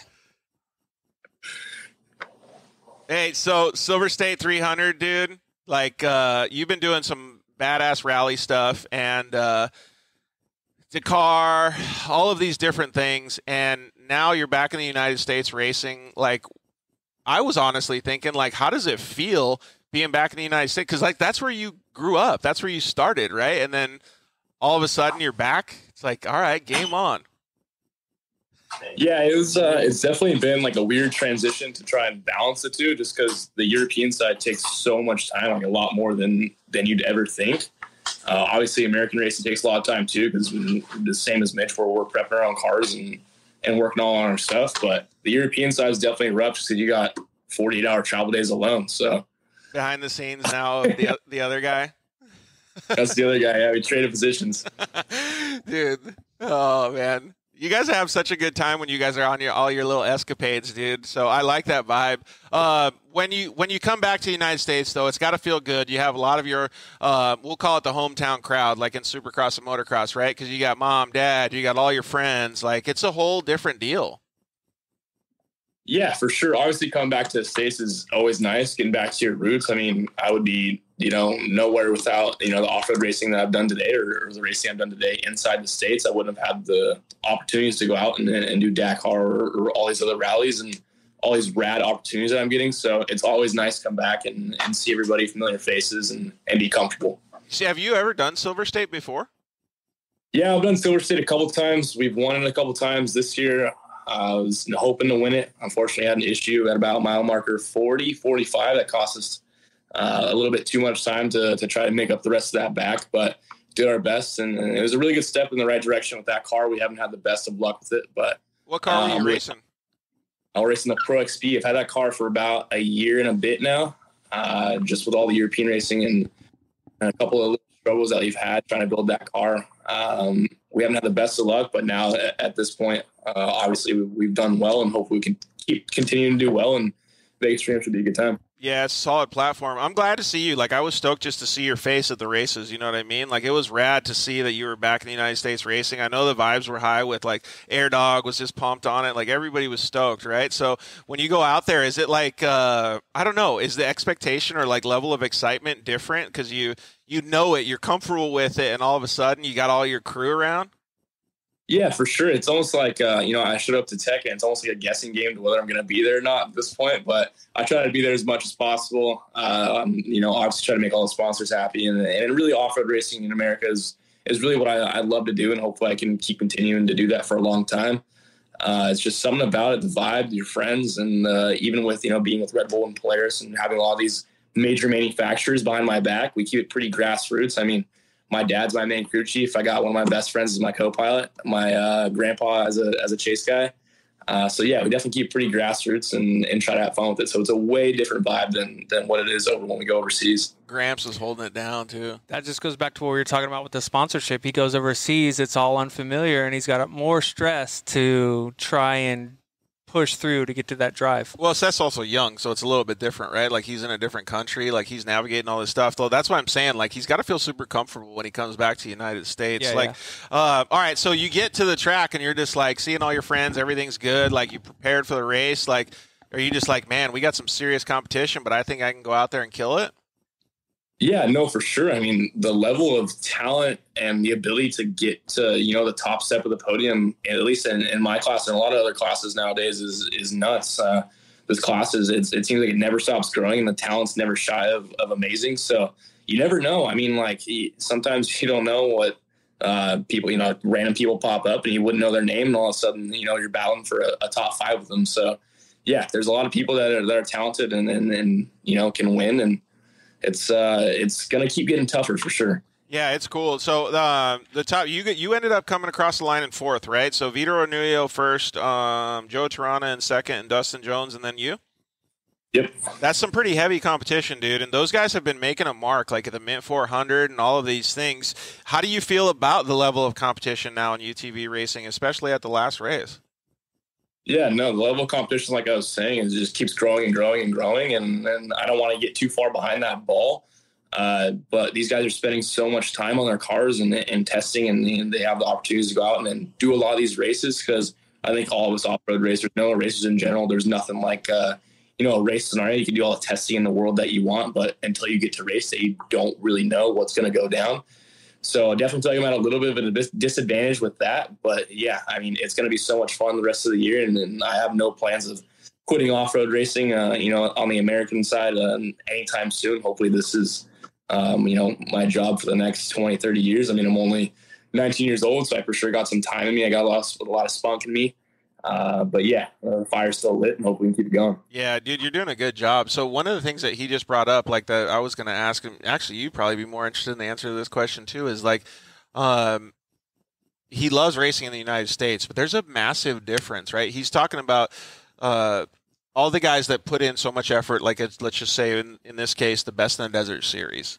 Like, these guys are focused, right? Like, and Seth has to jump around and go to all these places. Mitch has to jump around and go to all these places. They do rally races. They do, I don't know what you want to call it, just like events that aren't racing and stuff like that, and then comes back and has to compete against these guys that are solely focused on this stuff. That's a pretty big task to do, right? Especially at 19. Yeah, especially at 19. But then, like, to go above and beyond that, my question is more along the lines of, like, how is it different, like, racing in, like, let's just say a rally event compared to what you just did at Silverstate? Because it's like apples to oranges, dude. Like, you're full wood at Silverstate. Those other races, I mean, there's more strategy, there's more logistics. Well, like, sorry, go ahead. No, please. Not only that, but if I'm not mistaken, that OT3 car is polar opposite than what you drive over here, right?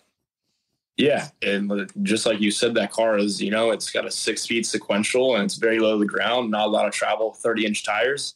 And you're really trying to conserve a pace that'll last for, like, Dakar is 2 weeks long. You're trying to conserve a pace for 2 weeks and not make one mistake. And then you come to the States, and I'm, running 32-inch tires, double the travel, CVT, so I'm not shifting anything. And obviously a body roll, and you're wide open. I mean, these guys are on the gas nonstop, and it's definitely hard to transition from, trying to figure out the pace and hold that for 2 weeks, not make a mistake, and then come over here and, like, all right, don't make a mistake, but you're going to be wide open for 300 miles where, Dakar, we're doing 300 miles a day, and we got to figure out how to make that all work for 2 weeks. So it's two completely different mindsets.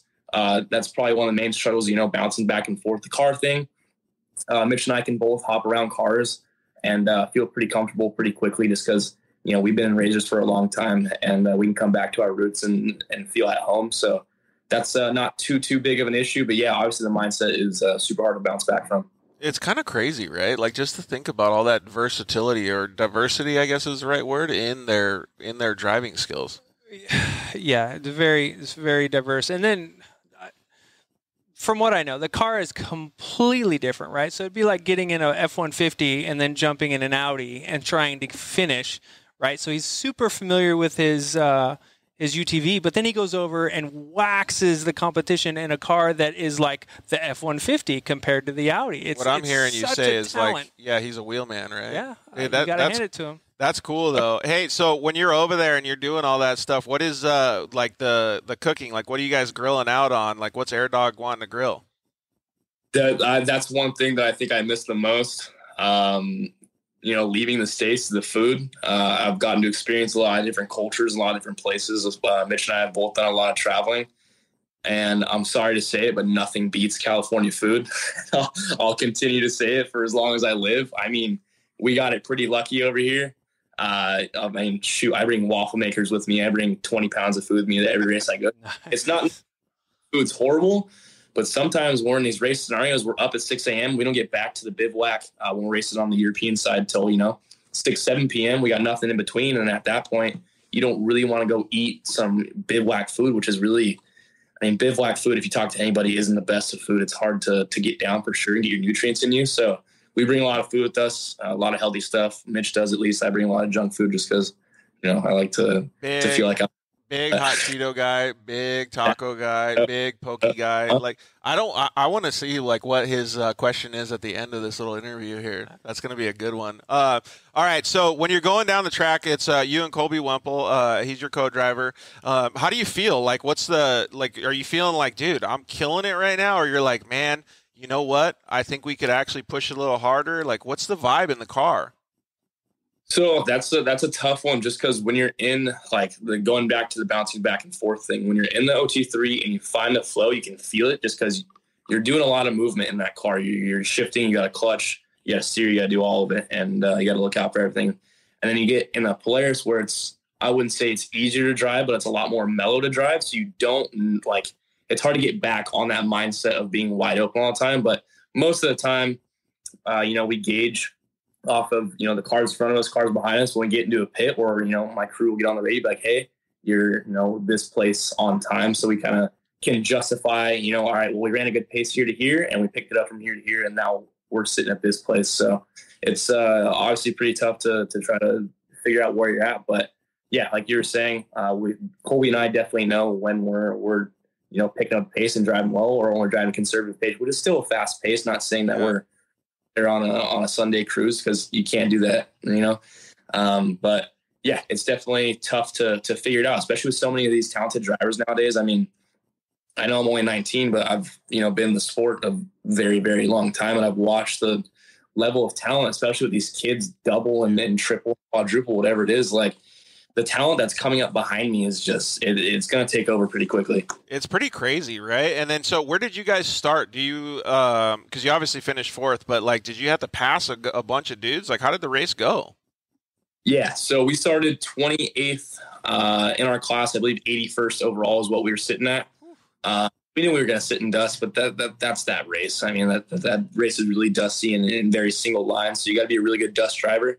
And again, run that pace to where you're on that fine line of breaking something, because you're going to blow a corner into a tree, or you're on this guy's bumper in the dust. But yeah, I mean, we ran an awesome race. We had about 10 minutes of downtime with one little issue. That's already all sorted out. But we came back and fought a good race, sitting in a lot of dust. A lot of the NA cars passed us, a lot of the trophy UTVs passed us, and we're dead last in class. And at that point, I was like, all right, we're down at quite a bit of time. We'll just go out, have some fun. It is what it is. We're going to be here at Vegas Reno. So I really just wanted to get inside the top 10 for a good qualifying spot for Vegas Reno. That's what we did. We ended up fourth, so hopefully we can get a good qualifying spot if there is end up going to be qualifying. And if there's not qualifying, even better. I'm sitting fourth. And I obviously like to start a little bit further back, more in the top 10 rather than the top 5, just because you can gauge what the guys in front of you are doing and you don't have to set the pace. And it's a lot more. Yep. It's kind of crazy to think like how much knowledge he actually has, and the like, I don't know, the validity that he has as a driver against all those other guys. The maturity. I'm just watching him talk. Pretty rad. Is there something that you maybe have taken from Europe and you're driving over there that has benefited you over here, since it's polar opposite? No, for sure. I've obviously taken strategies from both sides and then applied them to both sides. But I think one thing that I've learned from European racing and bring it over to the American side of racing is because, like, when we're over here, you're in a 300-mile race, you have a break. It's really, really easy to give up and be like, all right, well, that's our race. It's over. I'm going to go back to top 20, not worry about it because I'm already all the way back here.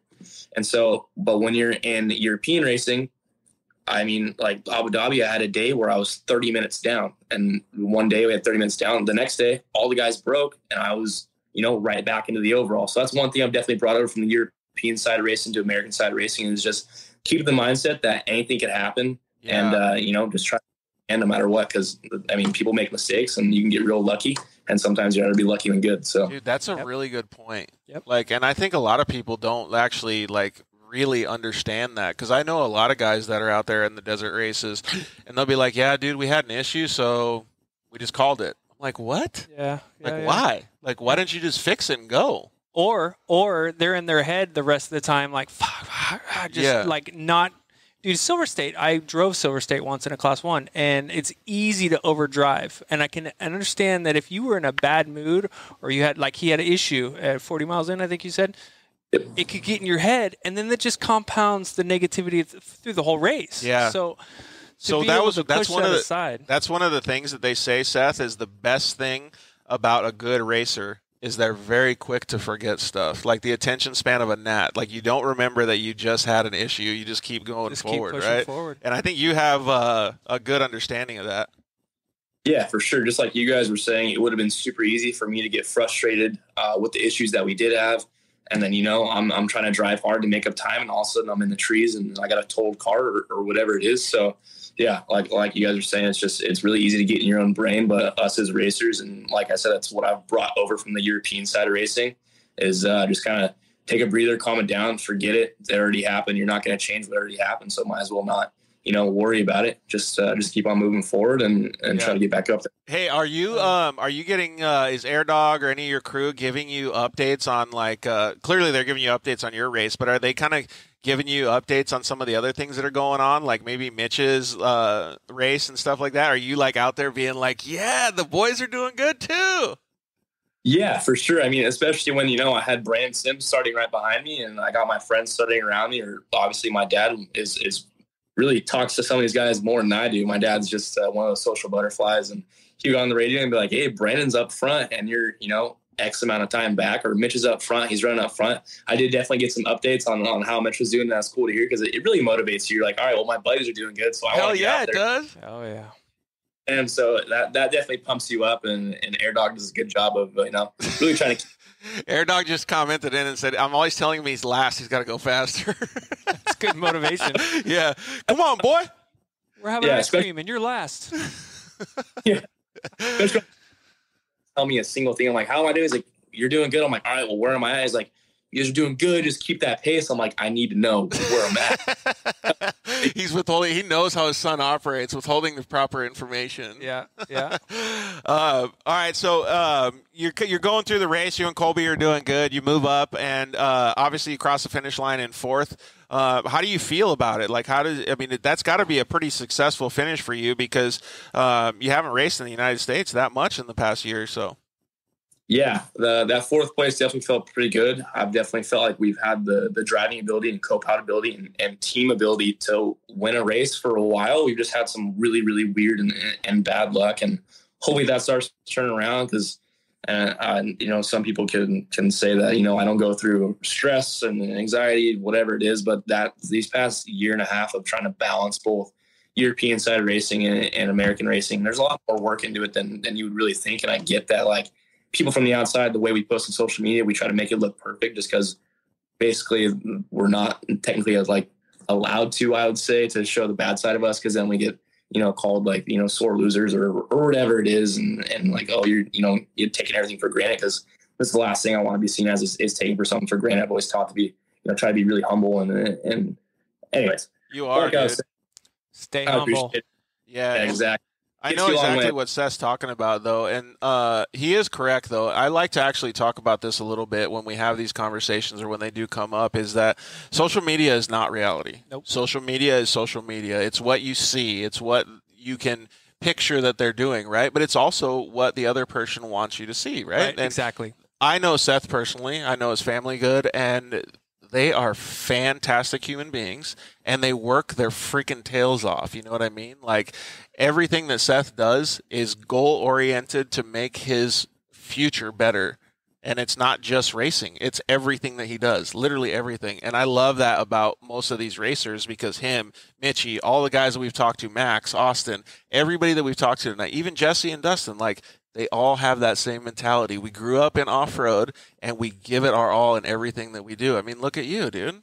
Well, it goes back to the Instagram, right? So there's all this chaos behind the scene with the family, making sure stuff's good. And then Seth's like, yeah, dude, I'm at Miami. Mila, look, I'm in F1 paddock, dude. So they don't see the chaos behind the scenes, that all the blood, sweat, sleepless nights, and stress that it takes all to get Mila sees right now is you guys going to dinner with Max. I mean, he's just losing it right now, dude. Yeah, it's pretty rough. But I shouldn't have worn my Monster hat, I guess. Oh, dude. Bad choice tonight. But being at that level at 19, man, much respect. Stay humble, and you got it going on. Appreciate it, really do. Hey, so what's the game plan for this weekend? You guys are going to stay out there and have some fun with the Red Bull team? Yeah, so obviously a big thank you to Red Bull. We got this opportunity to come out and hang out with a bunch of other athletes. I believe we have almost 25, 30 athletes here. At least that's what last I heard a couple weeks ago. That's how many people were coming out. So it's really cool to, have Red Bull pushing all of us out there and getting into different genres of all of our sports. So yeah, Mitch and I are out. Your mom just commented in saying no models. I don't think that's possible, Amy. I think it's going to be models all around Seth. You're going to have to watch out. We got a good looking family. I got to keep that, streak going. There you go. That's a great answer. So you guys are going to have some fun at least. Yeah, exactly. Mitch and I are out here. It's really just for fun. This trip, we're not really working too much. We got a set schedule of when we can be there. We don't have to be anywhere at a specific time. So yeah, we're just going to go watch some racing, appreciate racing for what it is, because us as racers don't get to enjoy that a lot. And it's nice to step back and see hard work pay off. So that's what I was going to say. Like, having the opportunity to be on the other side of the fence has got to be such a cool little deal for you. And at an event like that, it's phenomenal, dude. I'm proud that you guys are able to go and do that. And to be able to do that takes a lot of work behind the lines to get to the place that you're at right now. So you guys deserve kudos just for being there. So I'm stoked. Man, absorb it, because it's going to go quick. Yeah, I mean, I was just talking about this. I'm turning 20 here in a couple of months, and I'm like, man, I'm not going to be a teenager. And looking back at my teenage years, it's like I've had quite the teenage years, and the cultures and everything that I've gotten to experience at such a young age is something that I'll for sure never forget. And I'm really thankful to have all these opportunities, and hopefully they keep going, because I feel like I'm only just getting started. Oh my God, people are going to drive your mom crazy. Seth in Miami, watch out. We can't listen to the comments, Amy. You just can't do it. All right, homie, we'll really appreciate it. We're going to get Bruce Binnquist from BDI Geyser team on right now and talk to him a little bit about it. Throw a shout out to all the people. Yeah, first off, obviously, mom and pops, they've been there since before the beginning. They really the ones that pushed me into racing and off-road racing. All my friends that have stuck behind me, whether I had a Red Bull hat or not, I've been always supportive. But obviously, Red Bull players, BFG, KMC, Walker Evans, VP Race Fuels, Floral Parts, Rigid, Sparco USA, Impact's throwing me helmets now, so thanks to those guys. Lone Star for building my car, Benchmark Performance, Chuck Cheek, and anybody else I forgot, I apologize, because I'm truly thankful for all you guys' help. But I was just going to say, like, Joey D, Craig Scanlon, like, geez, the big dogs. Like, I get to, yeah, those two guys for sure. Joey D, especially, has been in my life, in my racing career since the beginning, before the Red Bull hat came. He was there when I got handed the Red Bull card, so he's been around a long time, and that got pushed away from being, friends just because of racing to now family. My friend. And I was also going to say thank you to the guy at TJ's Tacos for cooking such delicious tacos. I mean, like, dude, you got a bunch of people behind you. You got a list. Yeah, I got a list for sure. A lot of local food spots that I'll have to take George to. I got to thank all the guys. And Craig, again, thanks to him. He gave me my nickname, Cheeto, and he really took a chance on me when I was at a really young age when he was at Polaris. So he really jump-started my career as well. And I owe a lot to him, and I'm still in very close contact with him, and I consider him obviously family as well, and a second dad. And I know Air Dog and old wife Quintero in here are friends with him as well. So Yeah, dude. Sweet. Hey, what's your go-to snack on the race course in the car? All right, so this is a very controversial topic. Oh. Uh-oh. Controversial topic. I am not the healthiest of eaters, okay? Not the healthiest of eaters. I'll admit it. I'll say it straight up. And I don't normally eat during a race. That's fair. I don't know what. Like, I won't eat during a race, but if I do eat, I'm throwing down, like, goldfish, or I got beef jerky, goldfish, and fruit snacks. I'll throw granola bars in there sometimes, too. Yeah, just because goldfish are pretty delicious, right? I I'm just thirsty. There's science behind my brain. Goldfish, if you're sick, throw them in. It's gonna soak everything up in your stomach. Like if you think about it. Yeah. Fruit snacks, there's got to be fruit in them at some points in the name, right? So you're getting some nutrition out of the thing. Yeah, there's a lot of science behind Seth's mentality here. Yeah, for sure. Protein in the beef jerky. All right, hey, dude. I'm gonna throw a shout out to you too here. So thank you for everything that you do for the Dirt Life Show, and obviously your family and stuff too. So you guys can also see Seth after he talks with Max and has a great time this weekend. He is going to be co-hosting the Dirt Life Show on Monday at Andy McMillan's shop, and which is also he shares a shop with him. And we're gonna have a good time down there. So I'm pumped, dude. Yep. I'm gonna bring in some good tacos. We're gonna talk about trophy trucks and going fast, and have some fun for sure. Dude, it'll be cool, man. So hey, thanks, dude. Go have some fun and enjoy. Please airdrop me all of that stuff on Monday so I can make Mila real jealous. Yeah, man. All right, Max. I'll see you in a second, dude. Hold on. All right, hey, later, boys. We really appreciate it. So tell Mitch bye. Thanks, Seth. Bye. Later, guys. See you. Super cool to see. Like, dude, don't you love this off-road family? Like, it makes you feel good, right? This is my favorite part of off-road. It's just the people. All right, let's see if we can get Bruce Binnquist back on here. Hopefully, we got good audio. And then to round out the show, we got Jamie Campbell from Raceco USA, Mikey Sandoval, and hopefully Elliot Watson. Bruce Binnquist, dude, can we hear you now? Yeah, can you guys hear me? Yeah, he's here with us. Woo! We got you. Hey, bud. So we got a little bit of information from Mitch Guthrie earlier. Said that basically you're the catalyst to this UTVs racing in the Class 1. No, you know what? I'm going to get in a fight about this for sure. It was Nolan Rudd and Alan pushing me there. The tech guys. Nolan said if I called him a tech guy, we were going to get a fist fight. And if you know, he's a large human, and I'm ready. Let's go. How did this idea even come about, though, dude? I mean, like, that's a pretty bold, ambitious. Like, that's a pretty crazy idea, dude. But, like, where did it even come from? You just sitting at the dinner table and, like, let's go? Nah, I mean, here's the deal. Silverstate really stacks up to where I think we have a little bit more of a level playing field with, the reversing the course and that fast part of the section of the course being up front was a little bit of like, okay, well, I guess we're going to figure out how we're going to do here. Right. But unfortunately, as the race kind of comes to us, we get in that technical section where we can put the power down, get in the corners of the course and really utilize that all-wheel drive and that car. So it just seemed like it was the right race to take a stab at it. And why not, right? Yeah. Let's get after it. Let's just say, Mila, that Bruce comes to you with this idea. Are you fucking crazy? Or are you like, well, maybe? No, because you break it down, man. It's those type of tracks are UTV all-wheel drive. It suits it. It really does. Yeah, and so we saw that because, like, literally he goes in and he's, like, never done it before. And qualifying is a little bit less scary because you get the track to yourself, right? And then qualifying, Bruce, you come home with fourth in qualifying, dude. Like, when I saw that and when you called me, I was like, no fucking way. Like, this is so insanely cool. Well, you know what Bruce does, too, on his Instagram? He'll put a trophy truck up top,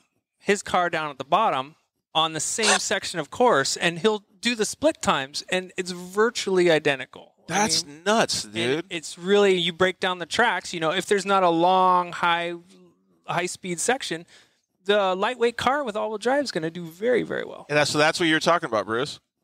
Yeah, so, I mean, we really, it's something that we knew the course stacked up for us.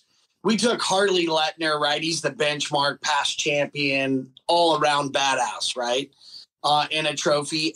And like Mila was talking about, we stacked up our car directly with Harley at Laughlin. The qualifying was slightly different.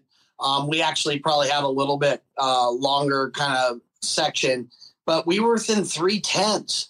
And, we just really saw that they time on us on the big horsepower, big mile an hour, but on the technical cornering speed and just leaving it wide. I mean, if you're going to sack up, you're going to hang. And I was just like, let's go do this. That's what we came here. And I mean, if I were given the opportunity with a trophy truck, I'd throw down, and I don't have it. So I got a trophy UTV that guys are performances built and our team. And I'm like, let's go do this. This is the race to do it. It's super cool to see, and the ambition behind that, it just drives the industry forward. One little decision changes all of the stuff in the future, right? If you watch Bruce talk, it's his mindset. Look at him. He's driven. Just in the way he's talking, he's driven. That's what progression is in any sort of racing. Dude, I agree 100%. We just had a comment come in that said, when was Raceco going to come on? Probably in about 20 minutes or so, bud. So hang out, listen to how awesome Bruce is. Hey, so when this is starting to happen and you're sitting there, and what'd you say, Alan, that he was going to fight you? He said no chance, dude. Not Alan. It was Nolan. I'm just poking him. Yeah. Yeah, but anyway, he said no chance. So, all right. So you're getting out there, and in qualifying, you do well, and you're just like, you know what? This is a totally different world. We're going to start up front. We got all of these things happening now that are enticing to me. This is what I'm looking for. What are you thinking at this point? You guys, it was really interesting. I mean, ultimately, we want to progress the sport, right? We want to be innovators, and I think we've kind of done that in our own right. But at the end of the day, for me, I didn't feel good about taking a back start. We had a DNF at Parker that kind of put us back in the points. We were running really well at Laughlin. And oh, crap. The audio again. Yeah, you good now? Yeah, you're better. Yep. Yeah, so at the end of the day, we just ended up going, hey, I didn't want to start in the back, come through the dust. I thought it was dangerous. We wanted a chance at earning our starting position based upon speed, and we were going to go battle it. So, I mean, at qualifying, I'm like, hey, let's just go see where we stack up. It didn't matter what was going to happen. I felt that I had a chance of putting the thing on pole, and, unfortunately, we compromised the car in the first mile. On qualifying, and I told Radfab, I said, as I'm like, hey, I got no brakes, but you know what? Hang on, because there's no pussies that have become heroes, so we're throwing it down. Don't you love when you get words like that when you're sitting there in the passenger seat? Well, I've raced against Bruce quite a bit, and I will say he sticks to that every race.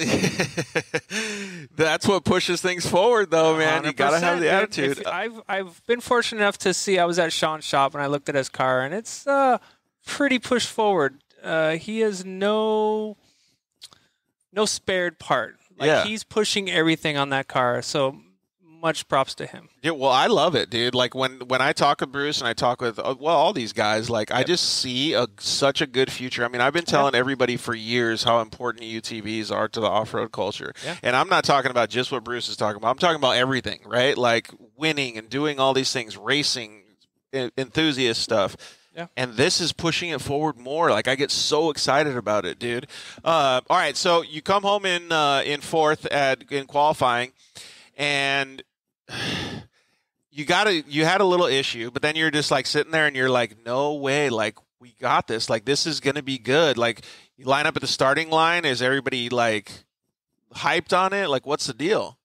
Yeah. I mean, you know what? We really didn't pay much attention going into it. I know there was a lot of internet talk, a lot of vibes. I never buy into that. I'm there to do my thing and go do my best with my team, and got an awesome team that's developed this car and great support behind us. So, I really didn't pay much attention. We did get actually a lot of opposition because, pioneers, right? I mean, they have arrows in their back. I mean, that's how they're a pioneer, right? And pushing forward. So, there was a lot of people that were questioning what we were doing. We were insane. We're going to get hurt. And, I just reassured Best in the Desert and as the idea with it that, listen, I'm a pro. I don't think I'm going to out horsepower or out mile an hour or out drive these trophy truck guys. But at the end of the day, I'm going to be using my past racing experience, whether it's formula racing that I've done, been overtaken, 100-mile-an-hour overtakes, road racing. Like, there's an etiquette and a respect. So a little bit like Mitchy talked, and we were up at the line there, and I had Jurgensen and Johnson and BJ in front of me, which I didn't worry about them at all. I talked to the couple guys behind me, and I just said, look, here's the deal. You guys are faster. You guys have every reason to win and every reason to overtake us. Hit the push to pass. Hit the horn. I'm going to get over. If we're in a section, I can't get out of my way. I'm going to tap my brakes twice, and I'm acknowledging. And I'm going to go on the downwind side. I'm a desert racer. Like, I'm going to give you the best side and race you guys square. But, we're going out there, and when that green line went off, I stood on the button and never looked back. That's so cool, man. Very much. The respect level, like if you were sitting there and you were his competitor in the front of that pack, how would you feel if Bruce walked up to you and said those things? Well, that's definitely a respect thing. Just being the first to confront the conversation. Like, a lot of guys would be afraid to go tell those guys, because look, I out-qualified you. Right. I'm not going to move if you catch me. But being those top guys in the trophy truck, they don't want to. That's a smaller car. They're not going to come in and just start blasting. They're just going to say, hey, man, I want to push to pass. I'm going to give you every benefit to move out of the way, and you've already made it clear you're going to do it. So it's an excellent thing you did. I think it's super cool.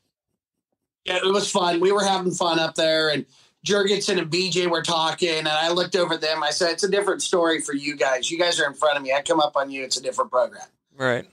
Only they're not going to feel it if you nerf them. Just making fun of it, right? Like, here's the deal. At the end of the day, we're super excited to be out there, celebrate with our team, our family, all of our supporters, and the camaraderie of off-road is ultimately second to none. So, I agree with that wholeheartedly, but I want to kind of get into the details of the race a little bit too, because there's a lot more that happened during the race. I mean, like, you take off, you're in fourth.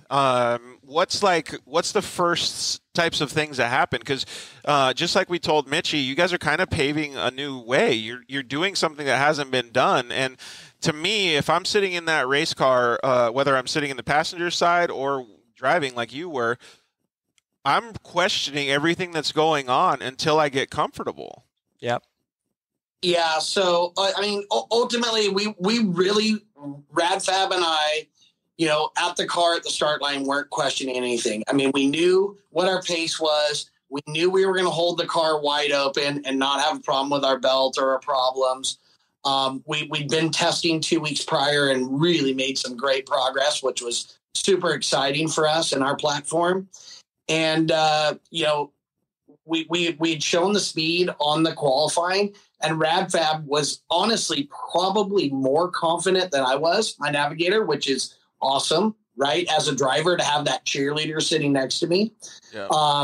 But at the end of the day, he's like, dude, we're not that far off a pace.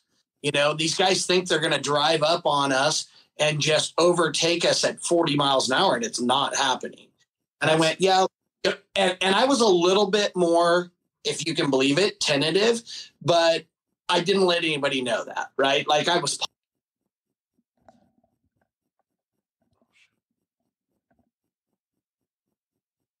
overall, that's what we signed up to go try and do. And man, I'm bummed for Mitchy. I mean, my hat's off to him, coming within 12 seconds. I knew we could do it. I'm super stoked that, we had the talk about doing it together. That RR is a phenomenal platform, no doubt about it. And, we had a super epic vibe, but from the start to pit one, we were definitely on the pipe. Hey, Jesse Nelson's mad at you because you didn't follow him back on Instagram. Well, I barely can figure out how to turn this stuff on. I'm an old man. Hey, I was going to say, dude, you're doing a good job with your Instagram Live. We got to have you on more often now. All right, so I totally understand all this stuff. And could you have the same kind of feelings, or would you feel different if you were in the car and then Radfab and Bruce's position? I think I would feel the same. I would feel like the first to pit one. Like, where are we going to stand? Are we going to get ran up on? Or are we going to pull away with our car? I would honestly, I think I might feel a little bit more scared than both of you guys. Like, I would feel like, because I don't know off-road as good as you guys do, moto guy, right? Like, if I was, well, maybe not. Maybe I used to race my 80 against 125s and 250s and still be able to win, right? So it kind of feels like the same thing in moto. But this is like a 7,000, whatever the weight is, truck behind you. Yeah, so as a good driver, I would say, hey, man, you concentrate on the road. I will concentrate on what's behind us. Got it. And that's would be what I would probably tell my driver right in the beginning. So that's what you and Radfab did then, Bruce? Yeah. Guys, to be honest with you, we never checked a mirror. I never asked him, like, hey, what's going on with push to pass? It's in our face. It's going to come up, right? So when we went through pit one, we'd given up, we were within, seconds of Mitchy. And behind us, Cole, who won overall. Congrats. Great job, bud. Super stoked for you. Hell of a drive. He had pulled in some time on us, I think about 15 seconds, if I'm not mistaken. And we're like, okay, hey, we're not that far off a pace. We knew when we got up into race mile, 25-ish, it was going to tighten up. And I knew that's when I needed to get up on the wheel and hunt. And we were kind of going through it. And I looked over at Radfab. I'm like, dude, this is freaking awesome running up front. The course is epic. The spacing, hats off, the best in the desert with putting the right spacing in there on that. And, I'm like, we're pre-running right now. This is like pre-running, clear air, no dust. Like, let's get after it. And I looked over at him. I'm like, dude, are you having fun? Because I'm having a freaking kick-ass time. Dude, that's crazy to hear that. Then, like, honestly, when I hear this, like, it makes me want to race in that class instead of a different class. So I can only imagine that all the guys that are watching and are listening to this on iTunes are going to be like, you know what? We're switching. We're going to go. Yeah, so, like, when we say Bruce is paving the way, literally, like, him and Mitchy are paving the way. I think it's cool, man. I really do. No, it was good. I mean, I think, we were going to be smart about it. There was no doubt about it. We weren't going to put anybody or ourselves in jeopardy. But when we saw we could run the pace, we went hammer down. The unfortunate thing of our race, our story doesn't end like Mitchy's, but couldn't be more stoked to have been the catalyst to, dragging us in there and seeing where these things stack up. But at race mile 35, we had our first indication of a low voltage light. And of course, I really don't say much in the cockpit. I'm just focused on the road ahead and what's going on. But I told Radfab, I'm like, dude, we're compromised right now. And unfortunately, we had that at Parker. We had it at the Mint a couple times. And I went ahead and cycled stator to alternator. And, we got multiple power systems. We're a high power usage car. How we're getting, the mile an hour and the no lift out of it. And the car came back to life a bit. We went across the silt bed, which I was really worried about starting in the back, being in that dust, as some of the guys had talked about. I thought it was a danger. I thought I was safer running up front and letting them overtake me. And we went through there at, 101 mile an hour. I mean, it's pretty phenomenal. Belt temps of about 190. We were feeling good. I'm like, we get through here and we haven't been passing. At that point, I think maybe Kyle Jurgensen had a little bit of an issue and we were P3 on track. Dude, so, that's crazy, right? I knew we were going to have a bit of an issue, with this voltage, but that, we were positive, as we kept working down the course. It's like a whole different race. You guys there? Yeah. Can you hear me? Mila. Yo, can you hear me? All right, I'll just keep talking. We'll see if anybody's there. Georgie's out. But anyways, we continued on from there, and it just is gone. Yeah, I got to charge it a little bit to see if it works. There we go. We seen the dust. Where that's where the course was doubling back and forth. We had seen. You there, George? Yeah, we're here. Can you hear us, Bruce? I don't think he can hear you. Okay, I'm taking it away. Here we go, Mitchy. So anyway, back and forth. Take it away, Bruce. We ended up. That's awesome. I can hear him. Yeah, but I don't think he can see us. Oh, be gone. Crap. We ultimately ended up coming through pit 2, P3. My guys told me we were, I thought we were P2, P3 within a couple seconds there. Cole was closing on us in that high speed section. We ended up moving forward out of pit 2. And then pretty much that was about race mile 70. We had complete alternator failure. I went in stator mode. We started doing some power shedding exercises, and we ended up, at that point we were compromised. But we ended up getting to race mile 88. At race mile 88, we lost complete power, and ultimately it was due to a alternator pulley sprag that ended up melting down on us. So that's ultimately what happened. We were able to, at that point when we were down, Cole got by, checked the GoPros. At that point, he was about a minute behind us, so he made up a minute in that first 88. And then we got going again. We got up track. The car died. We didn't have the voltage and the charging on the stator side of things. We got out of the car. We thought it might have been an alternator belt. That's when Mitchy got by. And then Radfab and I went to work, and ultimately I drove it in from like race mile 92 with zero power steering, zero power, turned off radios, and brought it in from there. So that's ultimately what it was. We got it to pit 3. And then let the boys try to see what they can do to fix it. Dude, it's so crazy, man. Yeah, there's so much going on, right? Yeah. It's pretty rad to understand. All right, Nelson. Well, I'm going to keep her ripping if you guys hear me. But anyways, we got into pit 3. And in the pit 3 area, the boys went to work on the car. We ultimately found out that it was a sprag pulley decoupler. And we at that point, by the time we had figured it out, the boys had 40 minutes or more on us. We knew Mitchy wasn't going to break, and we ultimately just went. We just had to call it a day at that point. Since then, we've resolved the problem. We got a plan on what we're doing moving forward, and there we are. Yeah, that's cool, man. Like all of that stuff means so George, much, right? We got no audio.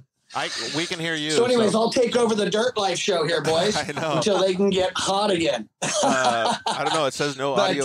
But no, honestly, I want to just kind of reach out here real quick and say thanks to Best of the Desert and all the racers.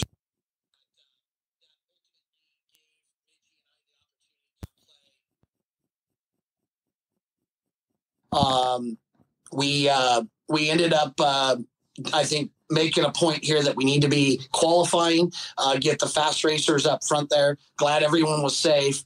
I just want to take a second and really thank my entire team and everyone behind us. Ultimately, Geyser Performance, Sean, he's become my son in this thing, with us building our program together, and just an amazing human being. And the parts he builds are second to none. KWI Clutching, Chris, thanks for always being there for us and, trying to allow us to take it to a new level. This race, we were able to run probably 21% higher because of that. That's crazy. Gates Belts has been helping us. I think we made some big progress with them. Brett King, what can I say, man? Family, appreciate everything you've done for our program, and super happy to call you our friend. JMR Performance, everything that Mikey and Rob and everybody have done there for me, super fired up on that. Fluid Logic, keeping us hydrated. Yeah. Those guys are amazing. Metal FX, Mike and Glenn and everyone over there helping us. You guys really, really stoked to call you friends and family.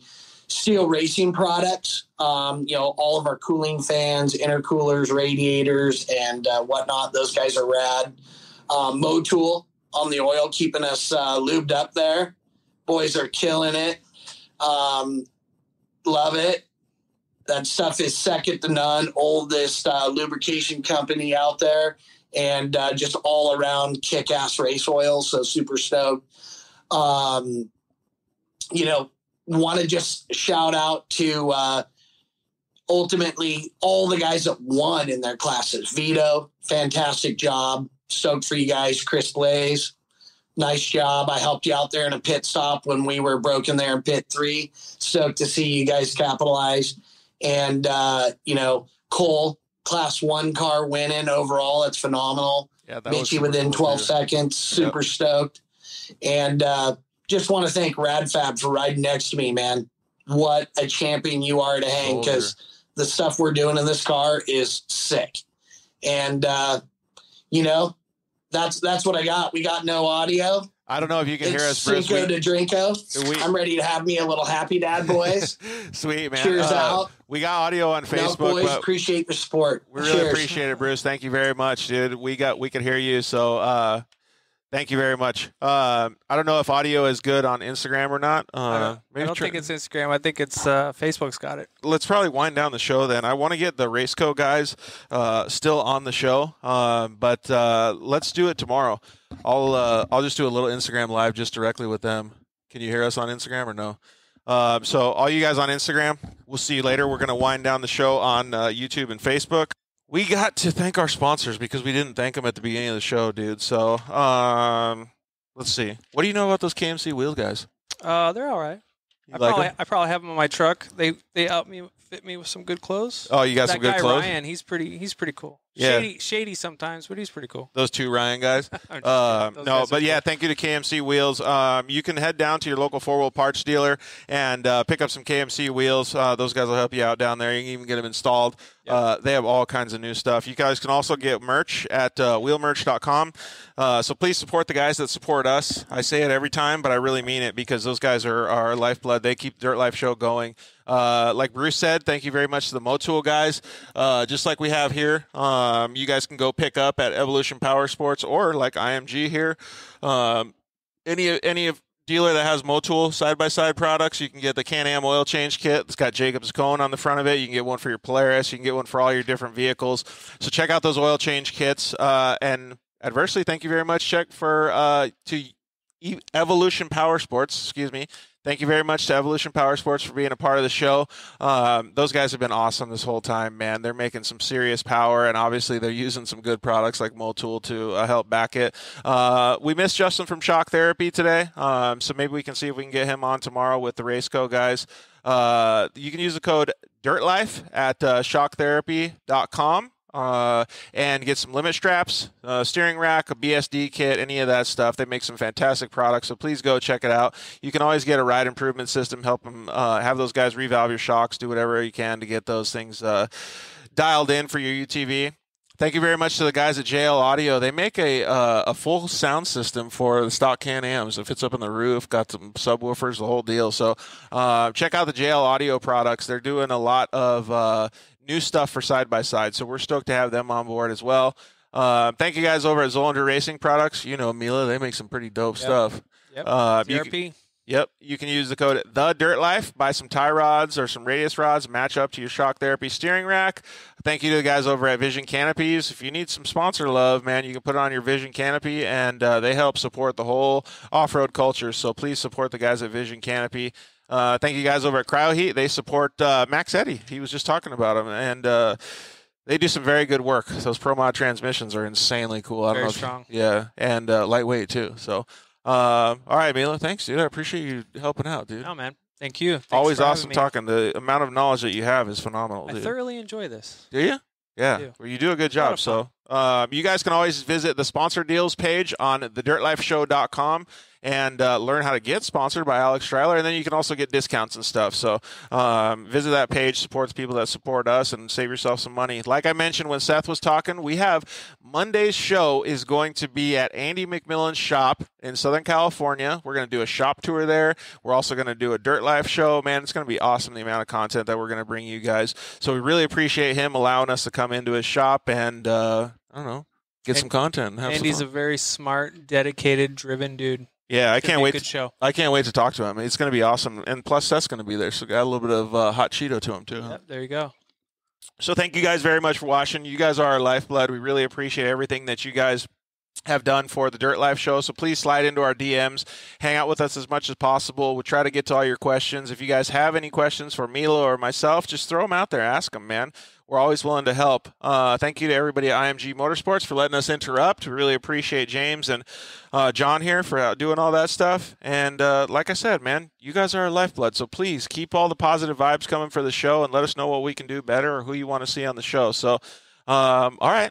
You got anything else, Mila, or are we out? If you got any questions, hit me up at Mila Performance at Instagram, and I really appreciate you having me. Dude, stoked, man. All right. Thank you guys very much. Love you. Good night. Thanks for listening to The Dirt Life Show. See you next week.